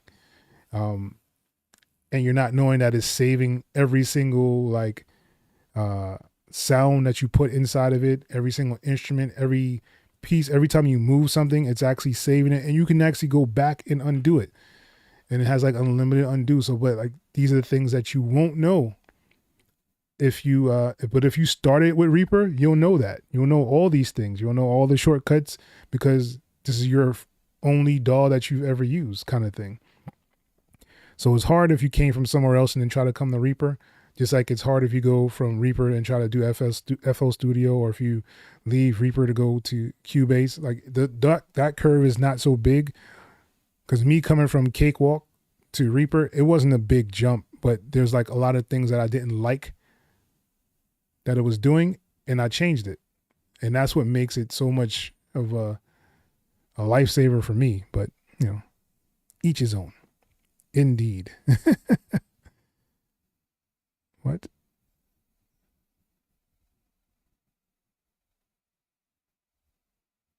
Reaper ain't for the weak. All right. Ableton is the most, charismatic and well organized DAW. It's not ugly. Like, really? Angeli? I have to disagree. The reason I actually didn't use Ableton in the beginning was because it was ugly. I think it looked like it was halfway complete. It was like an incomplete DAW to me. When I look at it and it has like those little curve line things on it, I was like, what is this? And the fact that I couldn't have my mixer, like this mixer down here, underneath my like playlist, was so weird to me. Like, I don't know how people did it that way. Like, they're like, oh yeah, live is amazing. You got to hit your tab button and go to your mixer. And I'm like, why? Why can't I see the mixer at the bottom of my screen? Why is all of my sounds and things on the right side? So if I had, what is this? Show.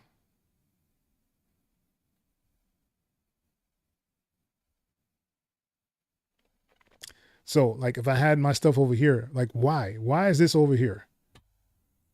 Like why? I don't understand. Your browser is over here, but you have all your stuff tracking and all that other things over here on this like right hand side. Why? And then you don't have a mixer, so there's no mixer on here. You can pull up like your piano roll, right? So pull up your piano roll, and you have your piano roll down here, and then your piano roll has a weird section on this side as well, where you have to kind of figure out what all these things on this right hand or left hand side of your piano roll does. I thought that was pretty weird for Ableton. You still have the same like double click. You can kind of double click things in there. I do like their effects and stuff like that, but to have it down here and then like in these little like boxes was kind of weird to me as well. I like floating effects. Like I like effects that can float around. Like Ableton, you're not floating. You're just wherever you are. Is if you're in your effects is down here covering up your piano. You know what I'm saying? Like it's not really that flexible. At least not to me. I've never really liked Ableton, but that's just me. That's my opinion. That's how I feel. I just think it's like partially done. Let's make this even more interesting. Let's see if I have, do I have Ableton?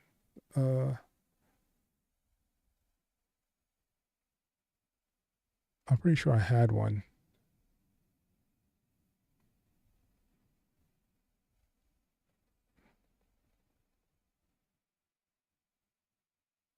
Logic. Here we go. There we go. Ableton. So I just made, I just kind of made Reaper look like Ableton. Just like that. Like what DAW do you know does that? And like I said, the whole fact that I can't really have my mixer, now you can in the Live 12, they just updated it after what? 12 renditions of this thing. You've finally decided, you know what? It would be a good idea if we could put the mixer on the same page with the rest of the stuff. Yeah. So forgive me if I don't agree with you with the Ableton thing. It's just not there to me. Yeah. Um, but as you see, like I don't like these knobs. Like I think this is like an incomplete look to me. Like why is it just a line with a circle and then it's like you have your little line around? I never liked that with Ableton. Like it just didn't stand out to me. I thought it was something really weird that didn't need to be there. um,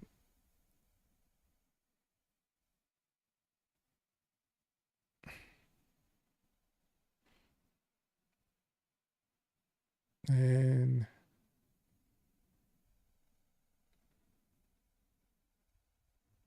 of course, I think I just like completely destroyed everything I was doing. Oh man.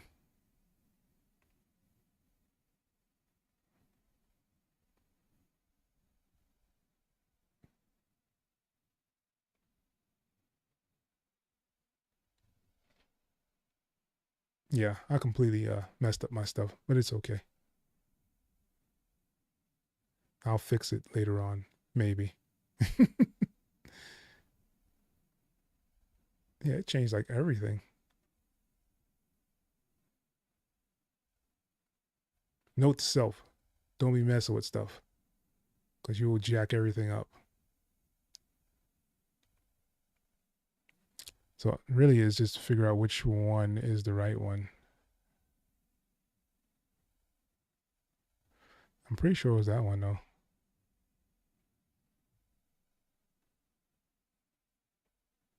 Oh, I'll have to fix it later.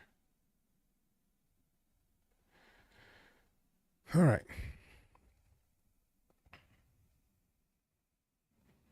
I've used them all. Daniel, you said you used them all? And yet still learning Reaper because it's so powerful in making your own DAW work for you. That's why I watch. Appreciate it.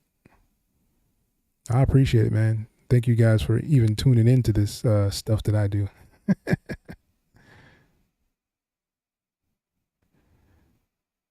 Yes, Reaper tips. There you go. See, I knew I was forgetting somebody. There's other people out there. Reaper tips has some really good stuff, man. I should have remembered that from using his theme, like just that alone. Um,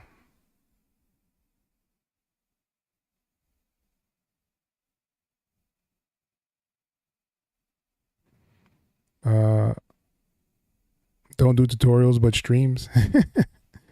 I mean, I try. I try to do as many streams as I can, but you know, it doesn't always work out that way for me. Tries most DAWs. Could do your gripes of them almost about 10 years ago, and I found Reaper. Okay. Yeah, man. The fact that you can just do whatever you want to just makes it just that much more. Ableton is ugly and you said it's unstable. I haven't really had it. Well, then again, I don't really have like a full blown version where I'll use more than like, you know, the 16 tracks or whatever that it's allotted for me to use. Like, so I don't know about the crashing.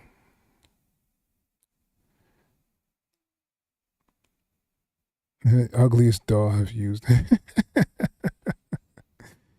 Oh man. Yeah, I had to change the background in order to actually use Ableton. Like I had to change the theme in order to use it. Rondre, it was good, man. Thank you for joining, yo.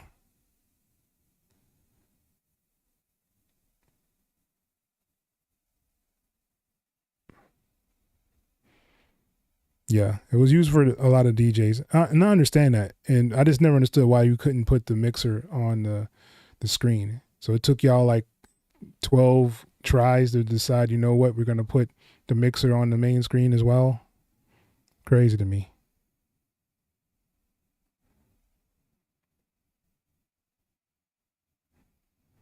Very overrated in your opinion. That's interesting. Yeah, like I said, there's no browser like the one inside of Reaper. I've yet to find one that even comes close to it.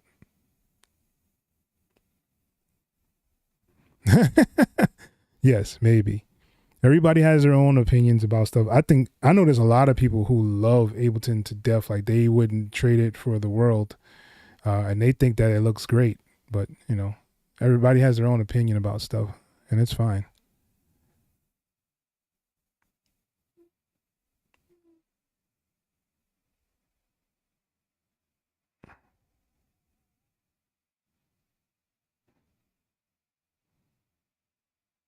Yeah, Ableton is great for live performances, man. Like I haven't seen anything kind of close to it when it comes to like the live performance part of Ableton. I really think that that's where it excels.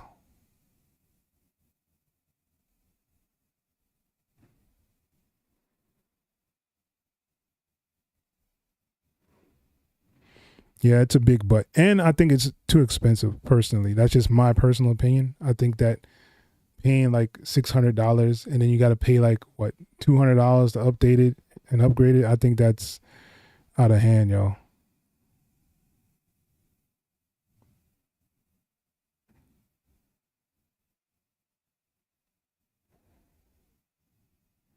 Bidwick does it better. I don't know.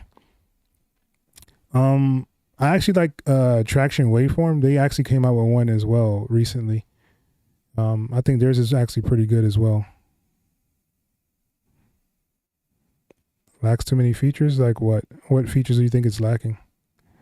Not being able to change keyboard shortcuts on Ableton is a deal breaker. You think so, Matthew? You say that, and it's really funny. Like almost every keyboard out there was made for Ableton. If you ever notice, like when you buy a keyboard, it'll come with Ableton inside of it, Ableton Live Lite. I don't know how they did that, but they like pretty much cornered the market on giving this Ableton Lite to everybody, so they'll get attracted to it. I think that's why Ableton has so many users. Personally, that's just my thought pattern about it. They've given this light away for so long, and people are tired of just using 8 tracks and not being able to use the full, capacity of the DAW. So they'll purchase it for the whole 100, get the artist edition, or what is that, the intro, and then later on they'll probably get like a push and then buy the the suite with it. And that was another thing. I remember I got the push. I think I had the push too, and it came with like the intro. And I was like, why can't I get the full DAW with the push? And they were like, nah, that's not how it works. So I sent it back, and then they were like, all right, since you send it back, we're going to take away the license that we gave you for the intro, and you can no longer update. And that's pretty much where I've been with Ableton now. So I'm still on, what is that, 11? Even though they're on 12 now, and I'm not going to upgrade because I refuse to pay for it. Way too tiny. Same in Bitwig. Older peeps. Yeah. I agree. A lot of friends use Ableton, and none of them were really happy with it. The V12 update. Well, I mean, the version 12 update was like more to kind of appease the whole like MIDI section of it, at least to me, what I've seen. They haven't like FL Studio put a lot of people on almost like a blast, because like they're not listening to their users, and FL Studio is. So that's why they're coming out with all these great ideas, because they're actually listening to the people who use it. Whereas like, the Abletons and the Cubase and like the Studio One, I don't think they're listening like they should be. Especially like I think the Cakewalk people, man, I'm like, yo, you guys should have had a sampler inside a Cakewalk like years ago. It was definitely a hindrance for me trying to teach people how to use Cakewalk, and it's like you have to get a sampler from somewhere else, and they're like, why would I do that? I'm just gonna go to FL Studio. So yeah, it can definitely hurt if you're not keeping up. Timbaland uses Ableton as his main DAW. That says a lot about the lack of features. Well, I mean, a lot of people use a lot of different DAWs. The one thing I haven't seen inside of Ableton is people really like recording and tracking themselves. Like I know there's a couple of people that actually do it somewhere, but I personally haven't seen, like, everybody that I know that uses Ableton does not record in it. Everyone, every single person that I know personally that has Ableton, uses Ableton, has the push, they don't record vocals inside of Ableton. They don't record guitars inside of Ableton. They don't do like bands and, you know, rehearsals and stuff inside of Ableton. So that is one of those things where I think that they may need to step that up to where they showing more people actually recording, using it as a recording and mixing and mastering inside of Ableton. I think that'll definitely help them out. You can assign shortcuts easy in Ableton. Export options are yes. All of the all the DAWs I've been using, I hate going inside them. The only other DAW that I can use right now is Cakewalk when it comes to exporting my songs or tracks, because it gives you an option to do all of them at one time and then just hit the export and it'll send all of them to where they need to go. All the other DAWs, you have to do them one at a time, and that goes for Cubase, that goes for Studio One, that goes for Ableton, that goes for Bitwig, that goes for Traction Waveform, that goes for FL Studio. I didn't say that already. All of them DAWs. So all of them have this one thing you can do at a time to export, and I think that's super whack.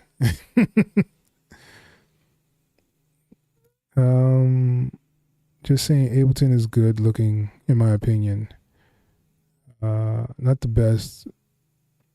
No, I get you. I completely understand. If you've only used Ableton, then I can understand that. Like you're used to what that looks like. Like I said, I came from Reason. Reason was my first DAW. So you got to understand, I'm looking at like racks inside of the DAW, all these different kind of graphics, and they look complete, you know, like it didn't look like it was pieced together kind of thing. Whereas I feel like the Ableton looked like it was just still pieced together and they're still like working on it and they just decided to release it. That's how it looks to me. But I know a lot of people that do like how it looks. I don't have a schedule. That is the problem. I usually try to do my sampling stuff, like the live beat reviews. Those are usually on Thursday nights on my other channel. For this channel, this Learning Reaper, I just kind of do it whenever I sit down and have time. Because I haven't been able to really make videos for you guys because I have no idea what to really make. I'm probably just going to start making beats and then showing you the process and kind of breaking it down that way. But I just don't have like new things to kind of show you. I've been kind of just sticking to where I am. I know you've been sending me some stuff inside the Discord, which I still haven't even gotten a chance to look at because I've been trying to work with these libraries and getting stuff to them, and they are very demanding. But I'm chilling today.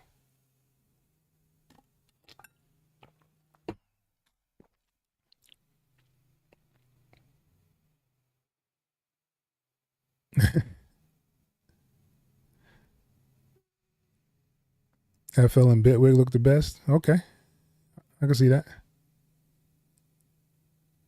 They're the same thing. Well, I mean, in a lot of ways they are, but in a couple of ways they aren't.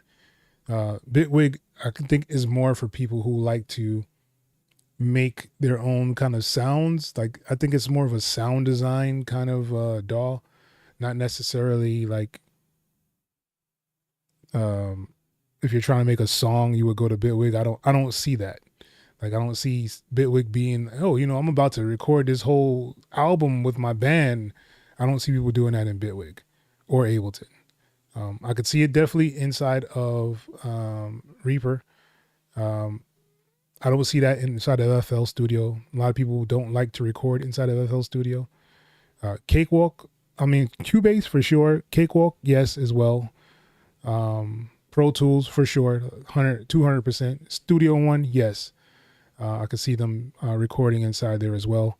I've seen a lot of actual studios moving over to Studio One as their means of actually recording instead of Pro Tools. I've seen a lot of studios actually doing that. I haven't really seen many people converting over to Reaper, But the ones that already had Reaper, they stick with it kind of thing. But a lot of the studios are moving over to Studio One, from what I've seen. Yeah, same workflow.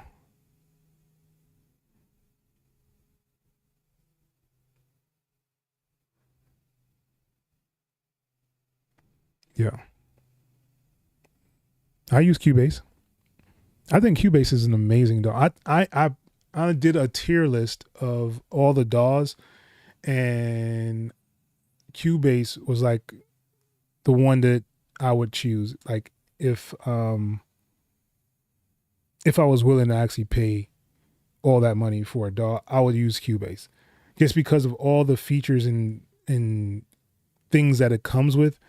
The fact that a lot of orchestral users and people who do like TV film, which I'm kind of in that realm, I'd probably use it then. The only drawback would be the export. That is the only issue I have with Cubase currently, is the option to export multiple things at the same time. Like I haven't seen it give you that option. Another thing that I don't understand about Steinberg is they have New Window, which I don't understand the difference between New Window and Cubase. I've never figured that out. I've used New Window many, many times. That used to be my DAW of choice to record things, record people. I think that was New Window like 4 when I was using that to record people. But I think Cubase is an amazing DAW. Oh, see, somebody else uses it.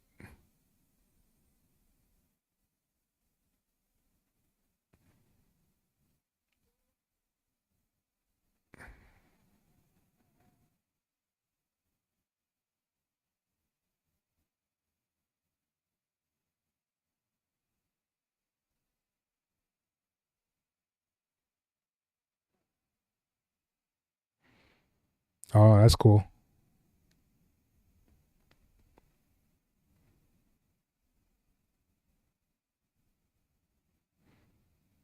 Nectar keyboard a couple years ago. Yeah, I think did I try Nectar?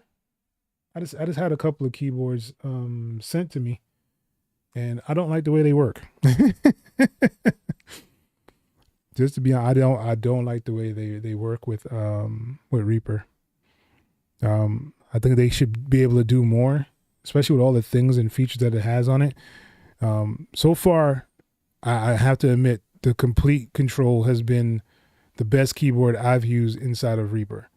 That's just my opinion. People take it how you want to. Even like the Autoria one, the other one, what is it? What is it? I think the MK3s. I don't like any of the MK3s, whether that be from Native Instruments or Autoria. I didn't like any of the MK3 stuff. Like they took too many things away from them, I think. FL is the what? The fastest DAW out of the box for beat making. Okay. A customization Reaper, you can make beats faster. Okay. I agree, and I kind of disagree. Like everybody always says that about FL Studio, like it's easy to kind of make things straight out the box. But you got to understand, like if you have thousands of videos to show you from different people how to use this specific DAW, then what what are you really missing? Like what can't you do inside the DAW? Compared to say a Reaper where you have like Kenny Goya and like learning Reaper, which is me, for urban stuff. You have Wusu Beats, you have Mike from Let's Talk About Reaper, you have Reaper Tips. And that's like what, 4 or 5? Like just to think, like there's thousands of, or I'll just say hundreds. There's hundreds of people making videos for FL Studio. So you'll be able to find stuff in there easier. Doesn't mean that it's easier to use, because if you fall into the FL Studio ecosystem, you will not be able to use other DAWs. Whereas like Reaper, Cubase, Studio One, Cakewalk, Pro Tools, like all of them have that same kind of feel to them, When you go to FL Studio, it's a totally different feel, totally different way of thinking. Like the whole mixer thing is just, it's just a lot. That's all I can say about that. It's a lot. All right. The M Audio Oxygen Pro. I have an Oxygen back here as well. Has Reaper as one of the DAWs you can select shortcuts, and it has Ableton FL Studio. And if you, yeah, the Oxygen one is actually really good. I just think like all of the newer ones that have come out, all these newer keyboards that have come out, I don't know what they're doing. Like I don't understand it. Like the whole complete thing, like they took off the machine part of it. They took away all the buttons. Like they made less buttons, so you have to hold shift to do different things. And I thought that was kind of dumb. It's just my opinion. I didn't like the way they did that. The screen is big, but it's not touchscreen. So it's like, what are y'all really doing here? I'm probably going to be getting the MPC keys soon, that 37 key one, and I want to try it out. So hopefully I'll get that soon and kind of be able to test it and give it a run.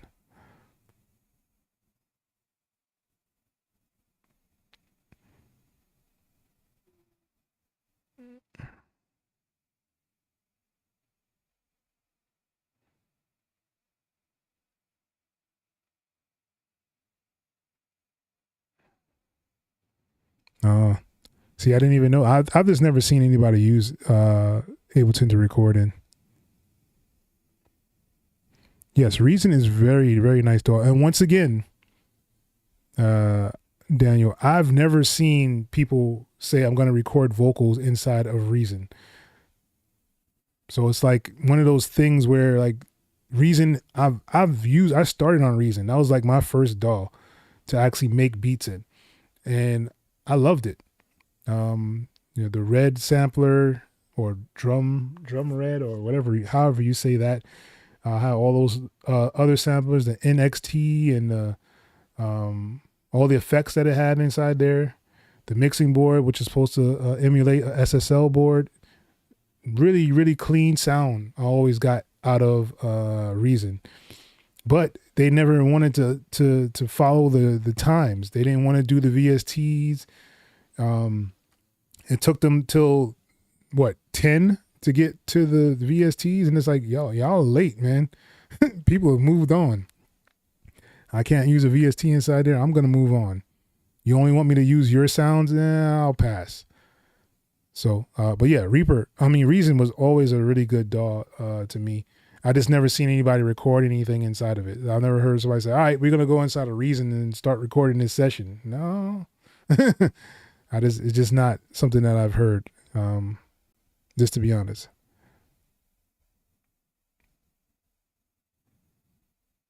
FL Studio looks outdated, but you said Live looks up to date. I don't understand.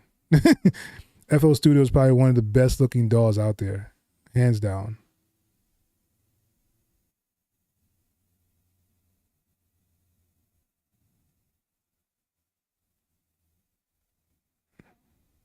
Yep. And he said exactly what I said. They haven't updated like ever. Yes, Reason does have a completely different approach. There's some good stuff in Ableton. Other DAWs have easy macro for each track without using any script.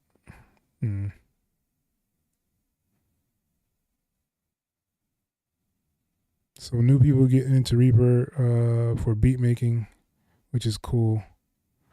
Oh, that's interesting. I haven't really seen many. I need to kind of do my search and see if I find anybody.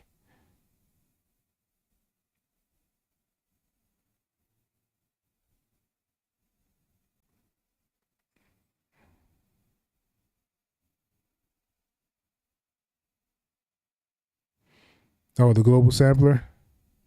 Yeah, I mean, like yo, if that guy was talking about the global sampler in his video, I have no idea. I think it was by like Bird something, and I don't use it, so like I don't is it's not something I was really interested in. I'm not interested in global sampler. Like you can even do like another way is like make another tab and have all the audio go out to that other like Reaper tab when you're making sounds. You can record it that way instead of using that Bird sampler thing and kind of dragging it in. Like there's so many ways you could do things. I don't see a global sampler as being like any kind of like game changer or something. At least not to me personally. I know you sent me some scripts, man. I haven't had any time to look at them.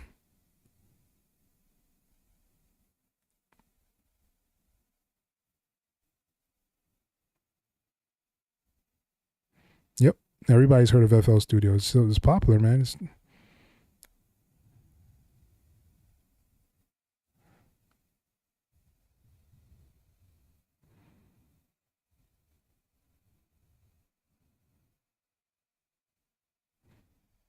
There's so much stuff going on my screen, y'all don't even understand. Oh man, yo. Yes, they were very late, yo. Yeah, there's a new update that's coming out for a reason, but it's not anything to write home about. The updates that they made I don't think they're significant enough. Like even like where they have their session thing up here, it's like it's still too small, yo. Like I don't know why they did it that way. Even the updated one is just like, eh.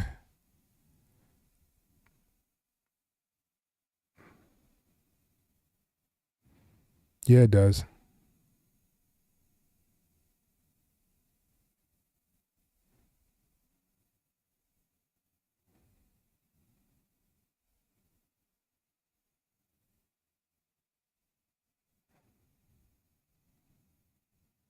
Yeah, I appreciate that.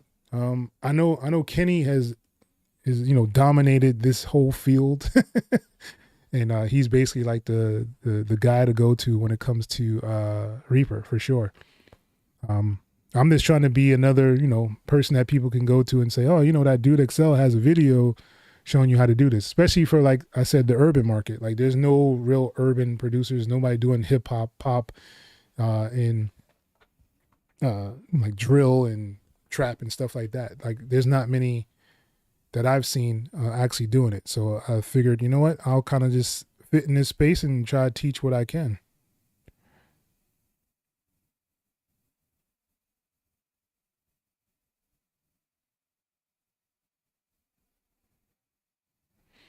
Yes. Well, that's the thing I was saying earlier. Like, if you came from FL Studio and then you try to jump into Reaper, you'd be like, nah. If you came from Cubase and got into Reaper, you could work with it. If you came from Cakewalk into Reaper, you could probably deal with it and say, all right, this is similar in a lot of ways. I just need to kind of find a way to tweak this. And then you'll find out, oh, I can tweak it to make it do what I want it to do. And then that's when the whole ball starts to create the whole snowball effect.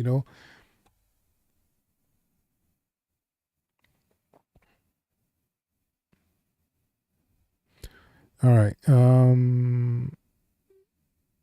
Click and drag and drop a sound from global sampler and keep repeating it while sound design. See, I'm not a sound designer. So like it just doesn't do anything for me to have the global sampler. Like I don't do sound design. I think I will give my hats off to the people that can do sound design. I just don't have the patience. I will go through the presets and tweak little by little if I can, but I'm not finna sit there and make a whole sound. It just doesn't work for me like that. Came from Audacity. Woo! Rock and metal songs would have been way easier to use Cakewalk or Reaper, but they want to have to learn a new program at the time. I completely understand. You're not the first person to have said that, Matthew. Like I know a lot of people that have actually said that. They started on Audacity and they kind of still stick with it to do certain things. But They said they always wish they would have learned like Cakewalk or Reaper or something. Came from Pro Tools. I'm sorry. Yeah, Pro Tools is special, y'all.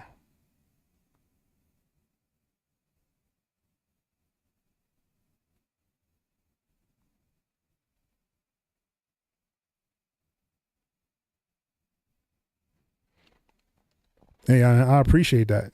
I'm just trying to teach people what I know.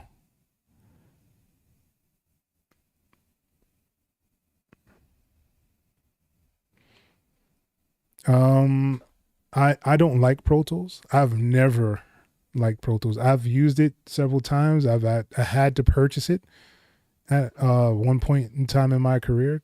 So I had like the little HD version before they started doing that whole, you got to pay for it every year kind of thing. And I think, what did I do with that license? I have no idea what I did with that license, but I stopped using it. Um, Funny enough is like when I stopped using Pro Tools, I started using Cakewalk to record, and I was using FL Studio to make beats. So I would make all my beats inside of FL Studio, and if I wanted to record someone, or if I had, or if I had a session, I would use Cakewalk to record people because I really loved the Pro channel inside there. It looked really, really good. And when people came by, like clients came by, they're like, "You got Pro Tools?" I'm like, "No." And then I show them Cakewalk, and they're like, "Yo, this looks dope." And they kind of just stuck around with me when I was using that. And then I moved, and actually when I first moved from Pro Tools, I used Nuendo. Nuendo was my go-to for a while, and then I went to Cakewalk. That is the progression as I remember it now.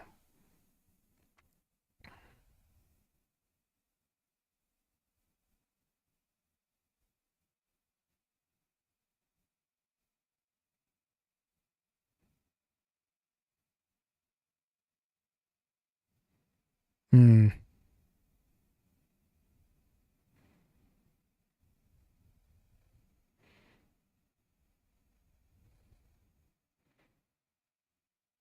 Yeah, I mean, it makes it they make it easier inside of Reaper to kind of do all those things. Let me fix this. Uh,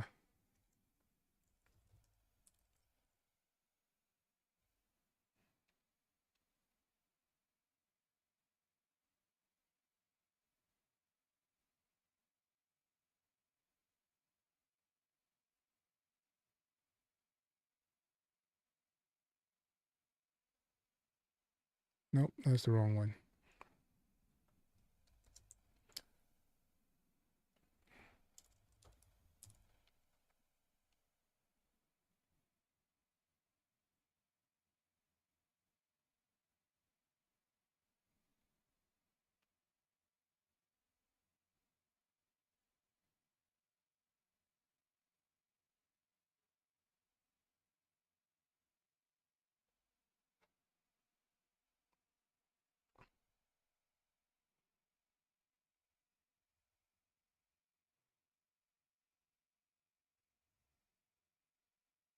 Pro Tools is a liability.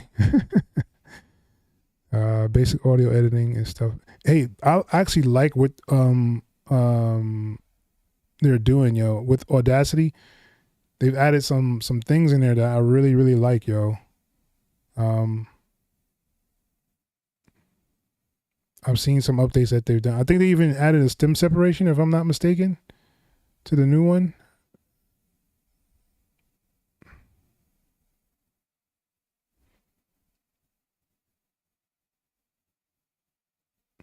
Yeah, I saw it, but I haven't really dove into it. Like I said, I just been doing other stuff.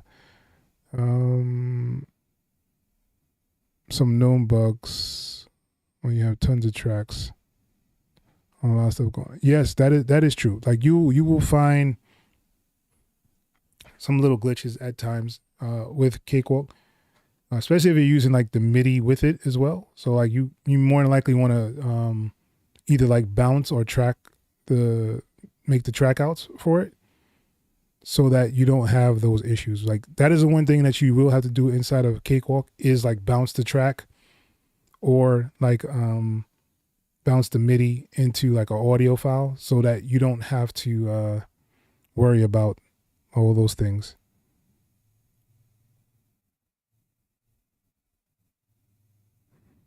Mixcraft?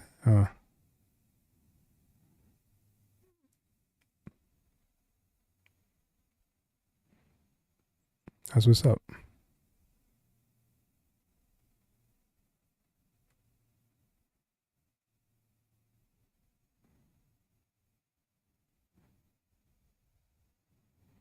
Yeah, I mean, I use them sometimes, but I don't have the time to really experiment with them. So, like, usually when I'm going through my stuff, I'm a T-Rex guy. If you guys don't know, I am an IK Media guy when it comes to effects. Those are the ones I like. I like the warmness of them. I'll use a couple of JS effects, but not. I won't really go into like the whole Tuscan and the Sasuke thing and go through all of them. Some of them are really, really cool. I don't have the time to really sit down and explore them like I want to.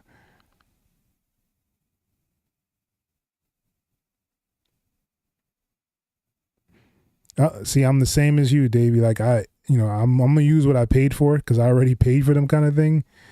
I think that's what it is for me.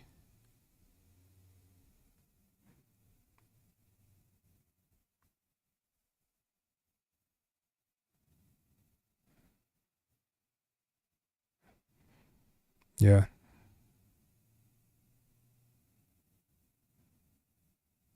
AI tool now in Audacity. Yeah, I heard, man. I saw like somebody writing about it. Yeah, Logic just got some new updates as well.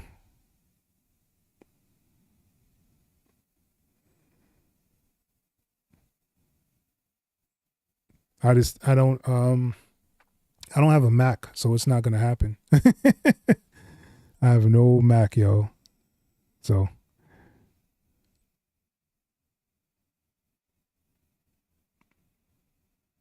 I use both. Um the reason I use both is because people will hear things differently. Like if I'm really trying to be intricate and hear like all of the nuances, that's why I have open back headphones. Um, these work very very well, but I do use my monitors. I listen to them on my monitors. That gives me my depth to see how if how deep my bass is, and if my kick is thumping the way I want it to thump. I'll use my monitors to actually do that. And there's always the card test. You have to do the card test. I also have like a headphone splitter where I can use like my iPad or the iPhone like pods to listen to whatever I'm mixing. So I can kind of corner all of the different areas that people will actually be listening to my stuff on. So yes, I do use the monitors. I use my headphones a lot, and that's due to the family. They always want to be doing other things and have loud stuff in the background. So I'll either tune them out with my speakers, or I'll put on my headphones if they're like on a phone or something like that. So yeah, I hope that answers that question. So I use both. And there's a lot of people out there that'll tell you just use monitors or just use headphones, or man, do what you want. That is my whole thing. Like there's nobody who's gonna give you the right answer all the time, because everybody does things differently. Only thing that really matters are the results that you get at the end, and that's pretty much the honest truth in all of it, yo. I can say that I've had successfully landed different TV placements on different shows and different networks with the methods that I use to mix my things. So that should say enough for the mixing capabilities that I do have. And that's using headphones and monitors.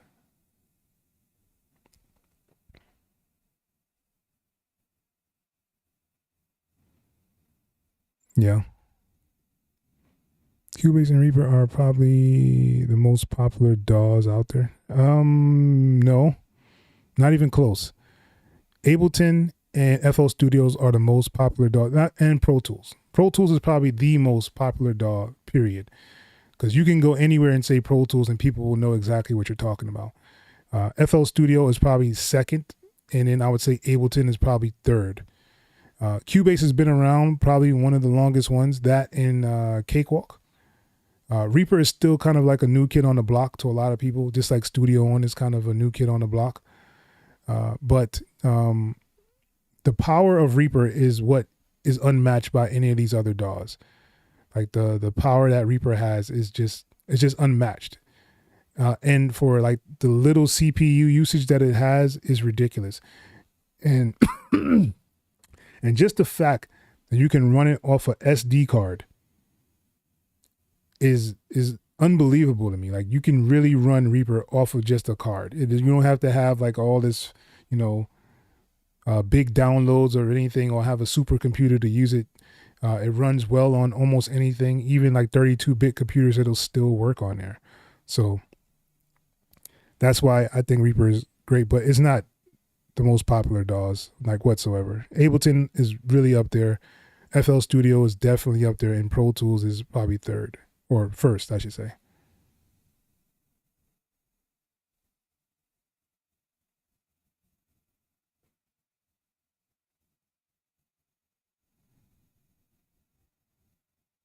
Oh, powerful. I'm so bad. I'm sorry. Yes, powerful. Yeah, I'm not even reading stuff. I thought you said popular.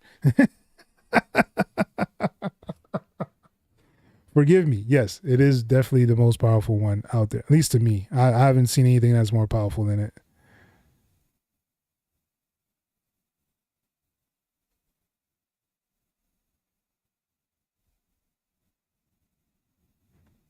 Oh, that's what's up. I might have to check those out.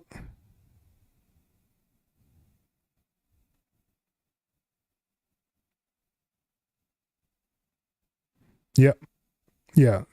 See, I'm trying to read these little letters, man. See, I wear glasses. It's really bad. Uh,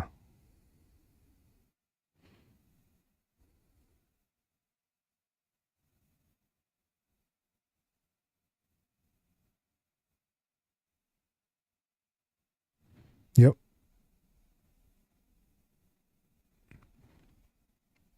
All right. Let me see if I can fix this thing. I don't remember what I even did, yo.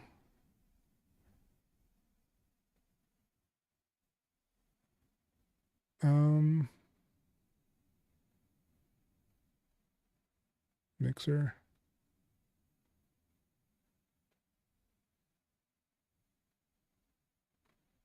All right. So,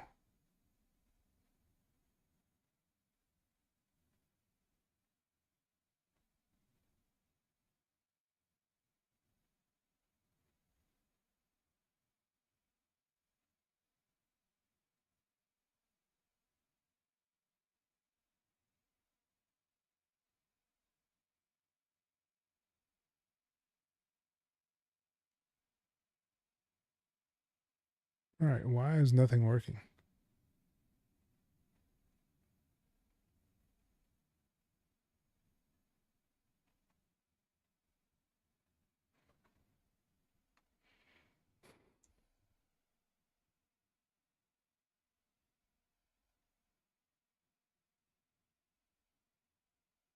Oh, goodness gracious.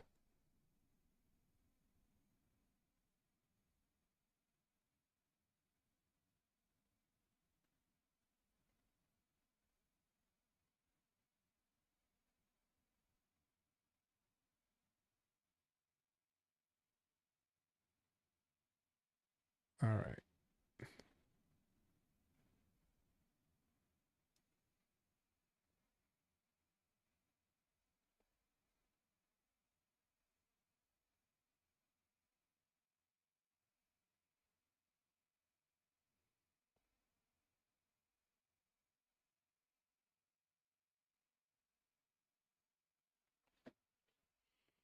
All right.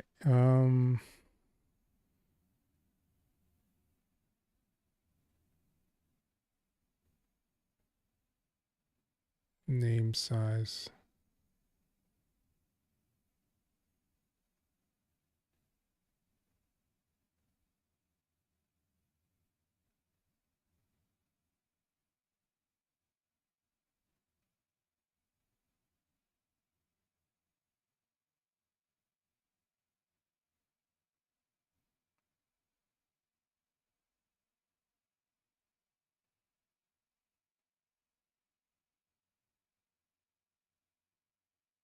You don't realize how much stuff you did until you gotta fix it, huh? Oh man.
All right, you said, do I use Spotify?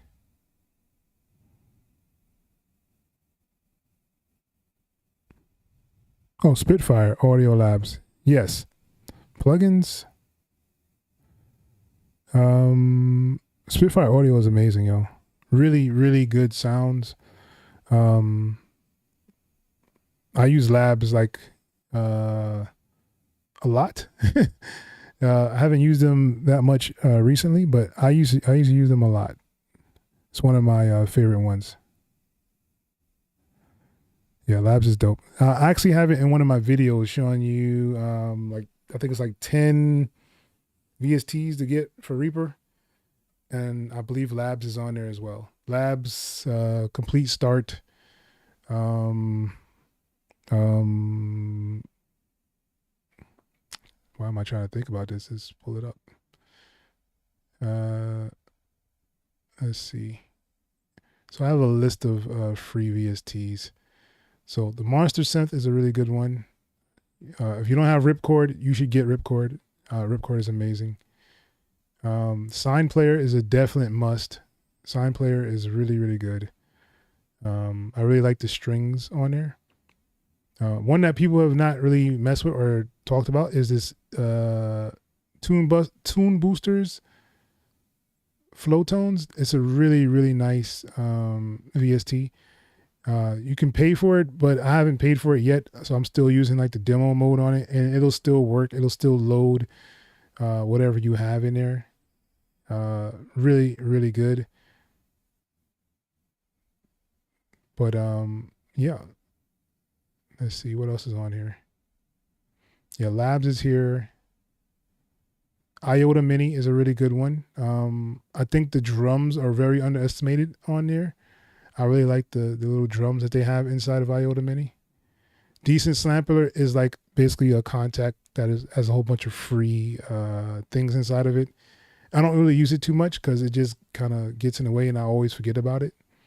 UVI Workstation is really, really good. If you have money and you want to spend to get some good sounds that are not from Contact, yeah, the UVI Workstation is really, really good. They have the free version in there, but it's not that many things to use inside there. What else is there? I was using Momentum as like my sampler, but I stopped using it a while ago. Just wasn't efficient enough for me. There's something called Engine by Best Service. They have some really, really nice demos and sounds in there. That's what I actually use. And make sure you get Surge. And Vital is another one. But Surge is like really good. I was sleeping on Surge for a while, but it's a really, really good thing to have. And if you want like a drum kind of kit, there's like this thing called Speed Drum is really, really good as well. So yeah, there's a whole bunch of free stuff out there that'll work, for sure.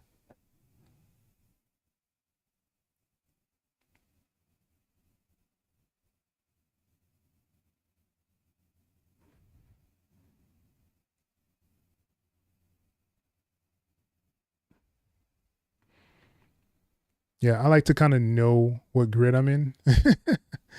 Like it changed like a whole bunch of stuff. Like what happened to my boxes around and stuff? Like I don't know what just happened. I don't know what I did. Need to fix stuff though. How much RAM for Epic Music? Too many VSTs. Yeah. How much RAM for Epic? I don't know. I really couldn't tell you. Like I don't really do too much layering. I like to do ensembles to make it less CPU intensive. So like unless I know I want like a solo string, like a cello or a violin, something something like that, then I'll kind of break those down. But other than that, I'm gonna use an ensemble, so I don't have to use like 6 different VSTs to make one sound, kind of thing. Like, that's just my theory. You don't have to listen to me have, just my thought pattern on things. All right. Man, go and pick up Ripcord, man. Stop playing Vice. Trust me, man. It helps out a lot. And like I said, if you have like any kind of MIDI pack or something like that, you can throw it inside a Ripcord and use those as your chords. So like it's a win-win for you. Like 100%. Definitely get Ripcord.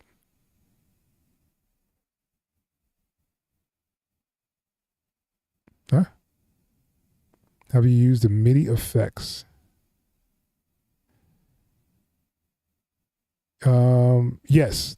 I've actually used a couple of them. They're actually pretty good, man. I didn't think they were as good as they would be, but I think they're actually pretty good. So like I know there's like a MIDI one for like arpeggiators. Let's see if I can just do one really quickly here. Let's go with the good old Keyzone Classic. Right? So let's do 4 bar. Why is everything so small? I don't know what I did. I should have never changed to Ableton. Damn you, Ableton. um,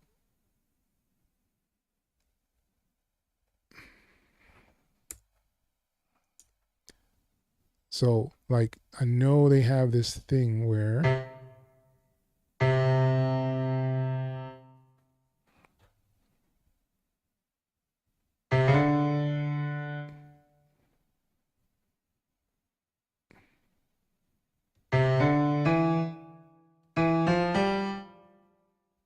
right.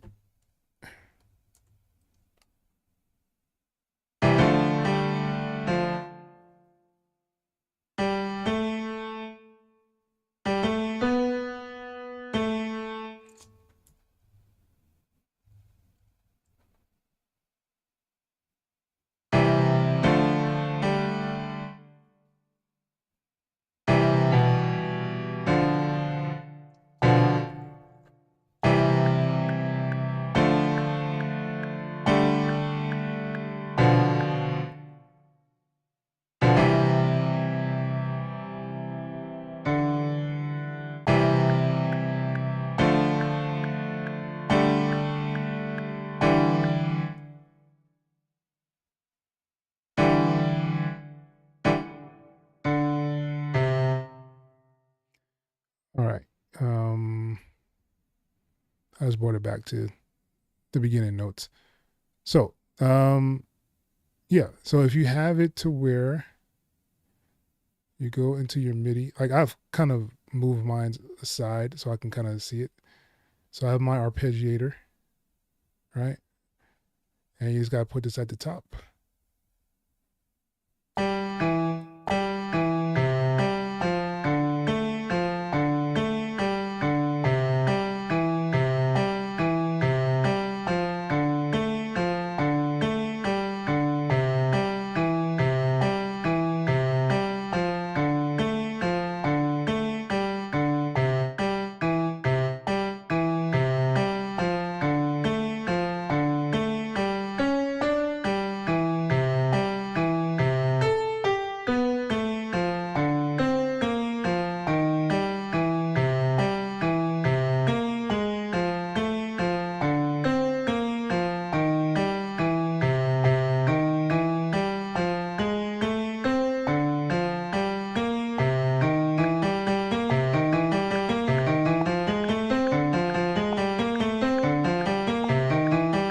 Right. So I found out, you can do kind of like this in here and then say that you wanted to actually keep like the MIDI.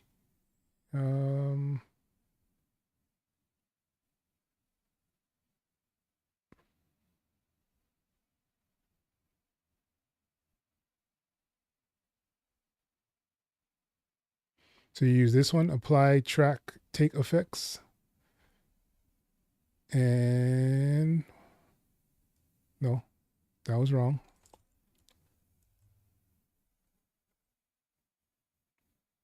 Which one is it? Is it this one? MIDI output. I'm sorry. Yes. So yeah, so now you have it to where you can see the actual MIDI. Because you basically made it into the effect. And you can still go back to the original one, which is really cool inside of Reaper. I thought that was pretty cool. I use them occasionally. I'm not a big fan of doing it this way really, but I don't necessarily like this whole sliding thing. It just doesn't feel right to me. I'd rather do it with the other arpeggiator. Like, so if I delete,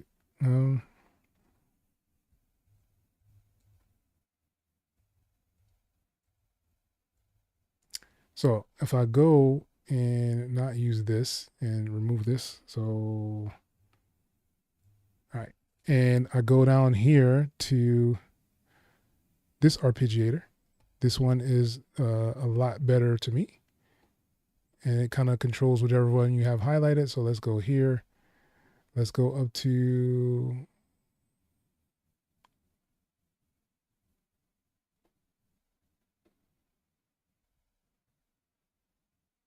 come on.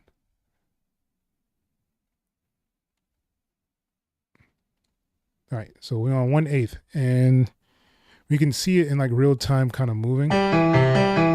Goodness gracious, wow.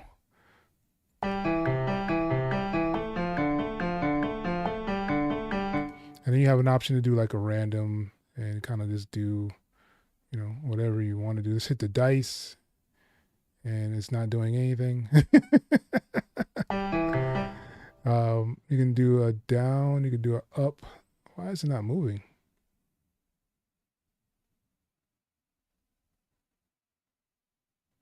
Is it because I moved the volume?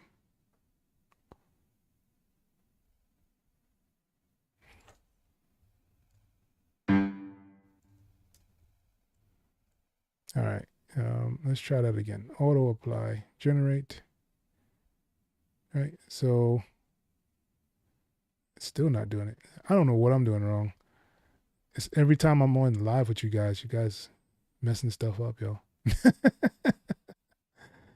Oh man, I gotta hit. All right, so let's do auto. So, all right. So you can do a up, you could do a down, you could do a saw going up and down. Goodness gracious, why is it so loud? All right, let's do this. Oh, I got it. No, that's what I gotta change. Okay, gotta change stuff. So yeah, I mean it's cool, but I'd rather just use other tools. Like it just makes it easier for me.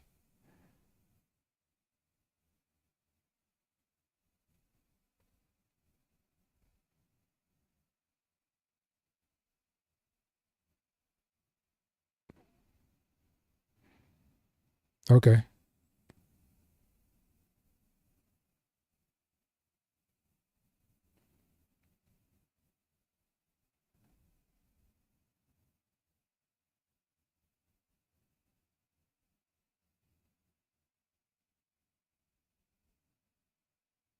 Okay.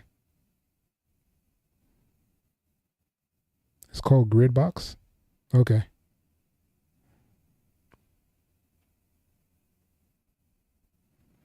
Yeah, Analog Labs is nice too, for sure. It just does. It uses like a lot more PC CPU usage to me, so I don't really mess with it too much.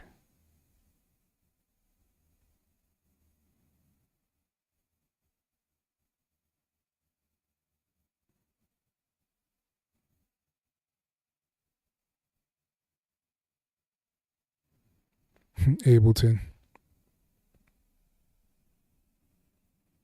Easy Bass. I've used it before. It's actually pretty good. I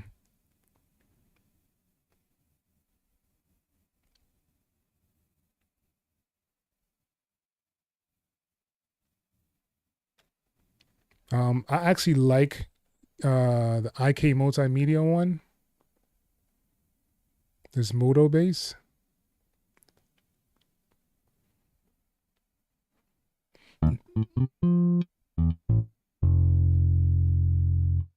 I think it's really, really cool.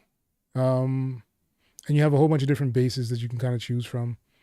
Um, you have different playing styles that you can use, right? So you could change your style that you're playing from finger to pick to slap.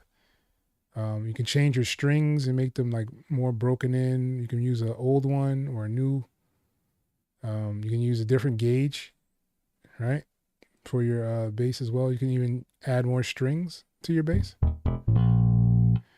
You could change this area here, so where you're actually cutting off your bass,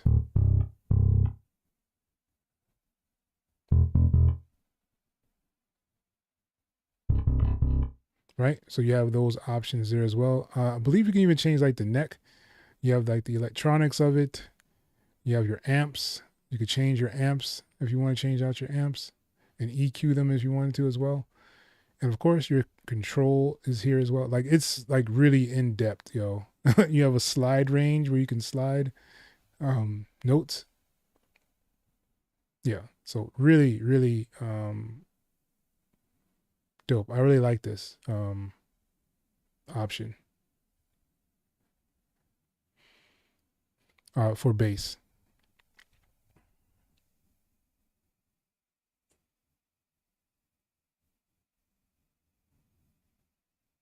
Use ripcord. Okay. Let's do it on here.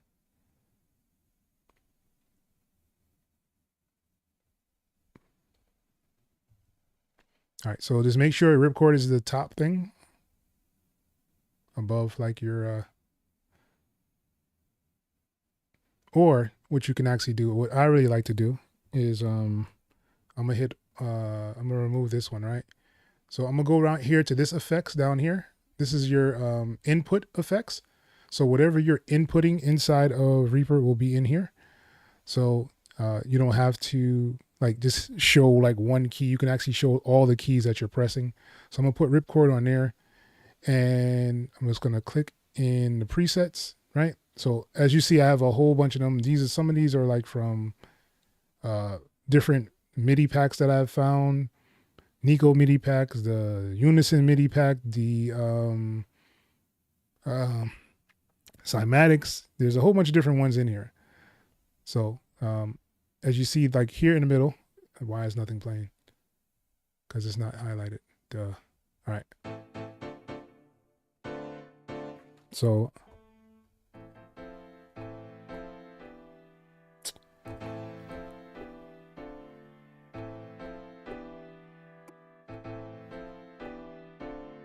and just that fast, you can make something in here.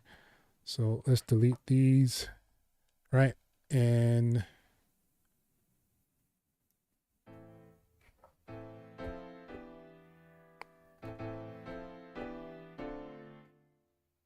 let's see if it'll let us do that.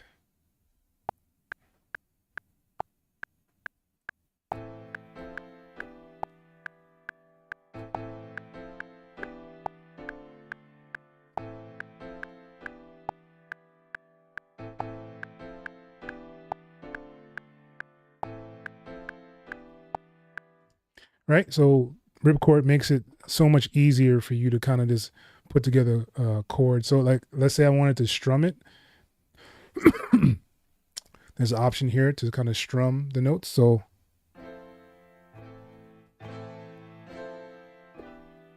right.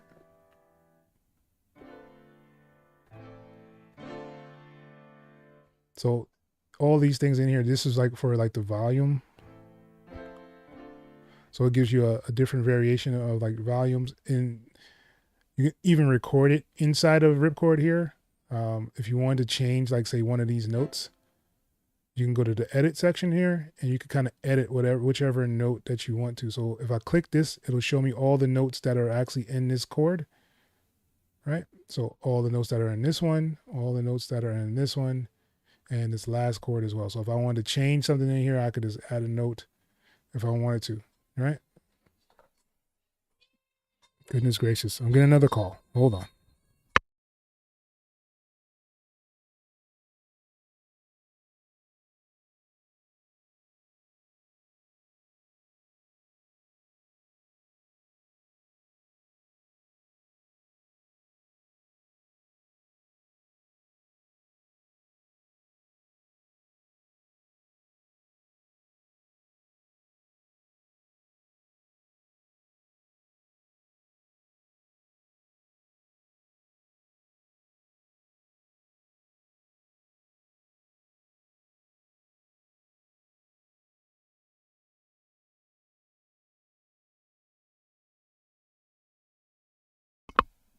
All right, family calls.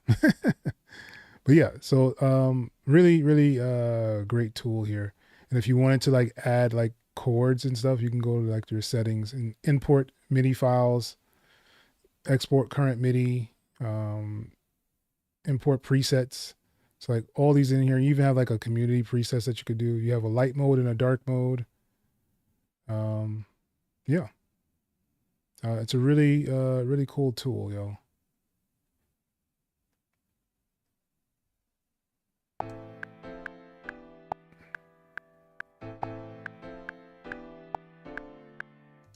So yeah. Um,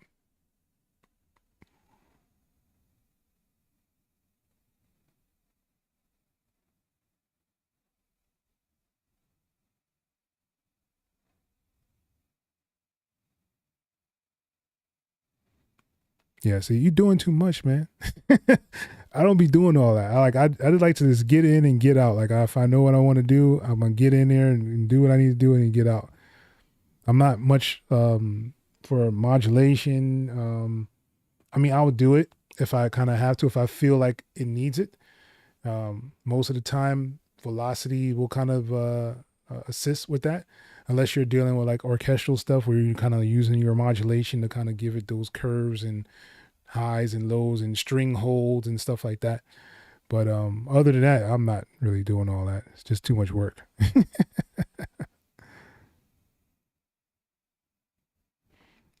Random ARP. Yeah, yeah, that's pretty cool too.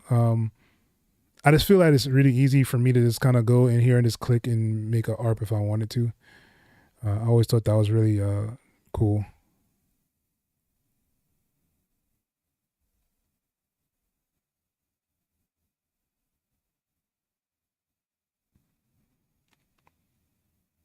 Yeah. See, but I mean, the MIDI prints like this as well. Like I can get it to print because I put it on this effects part. But if I did have it on top and I wanted to have the chords, I can do that same thing that I did before where it was this one, Alt and F, to make the MIDI input. So I could do it either way, which is really cool.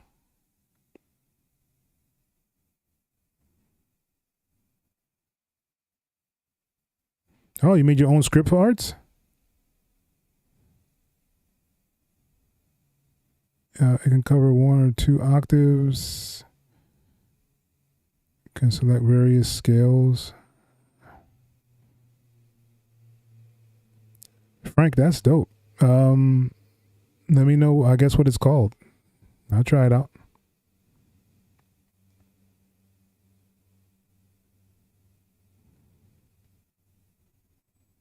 Um,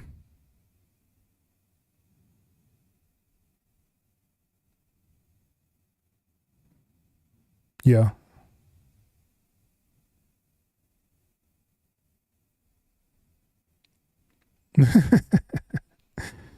It's pretty cool.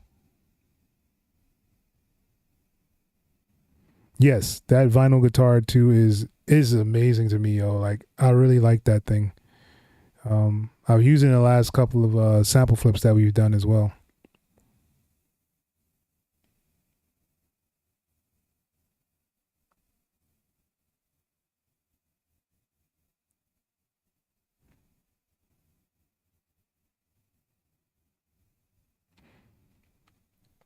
I've never heard of that one. I'm not a big fan of, like I said, creating stuff. Mm-mm. It's too time consuming for me. Like I just want to get in and get out. Um, Usually my schedules are like so crazy that I just kind of gotta, do what I can, especially with the family and all that stuff. Yeah, it's tough, y'all.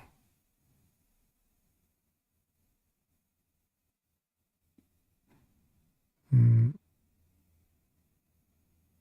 Yeah, man, just grab it, man. I don't know what you're waiting for, Vice. Like it'll help you out so much. And even if you make your own chords inside of it, like if you know there's a chords that you really like to use or whatever, you can make your own chord pack kind of thing, and then you could play it out however you want to play it, or you can, uh, do the one note thing and kind of put it in there. But it's just so much easier to use.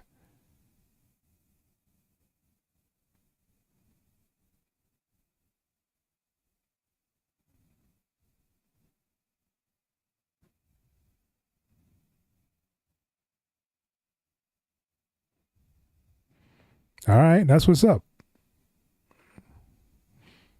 That is definitely a good thing. So I guess I should be jumping over here. And I need to fix my Reaper again. I made the mistake of trying to fix stuff, trying to show stuff, and messed up my whole thing. It's okay though. Uh, I'll figure it out.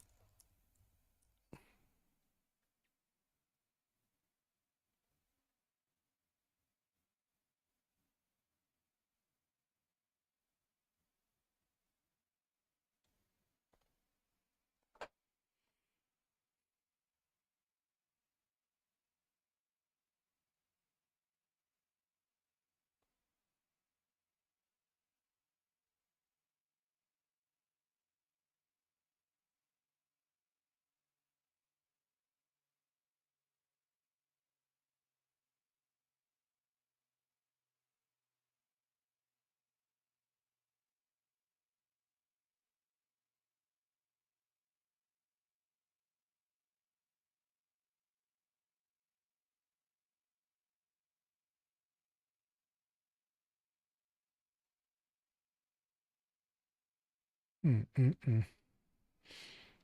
All right. So, um,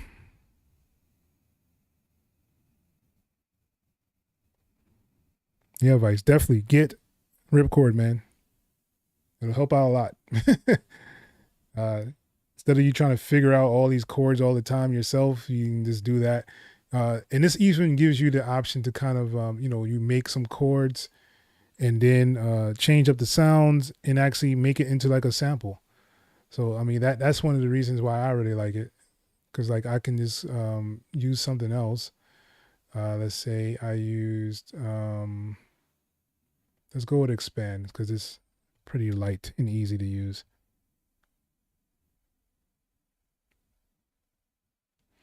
And then let's say we go and find like a huge pad, right?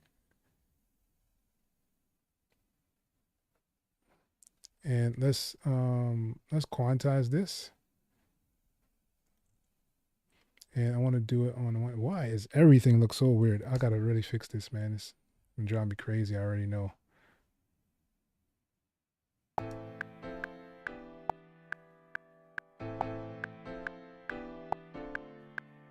Right. So if I go and I drag this one down, oh,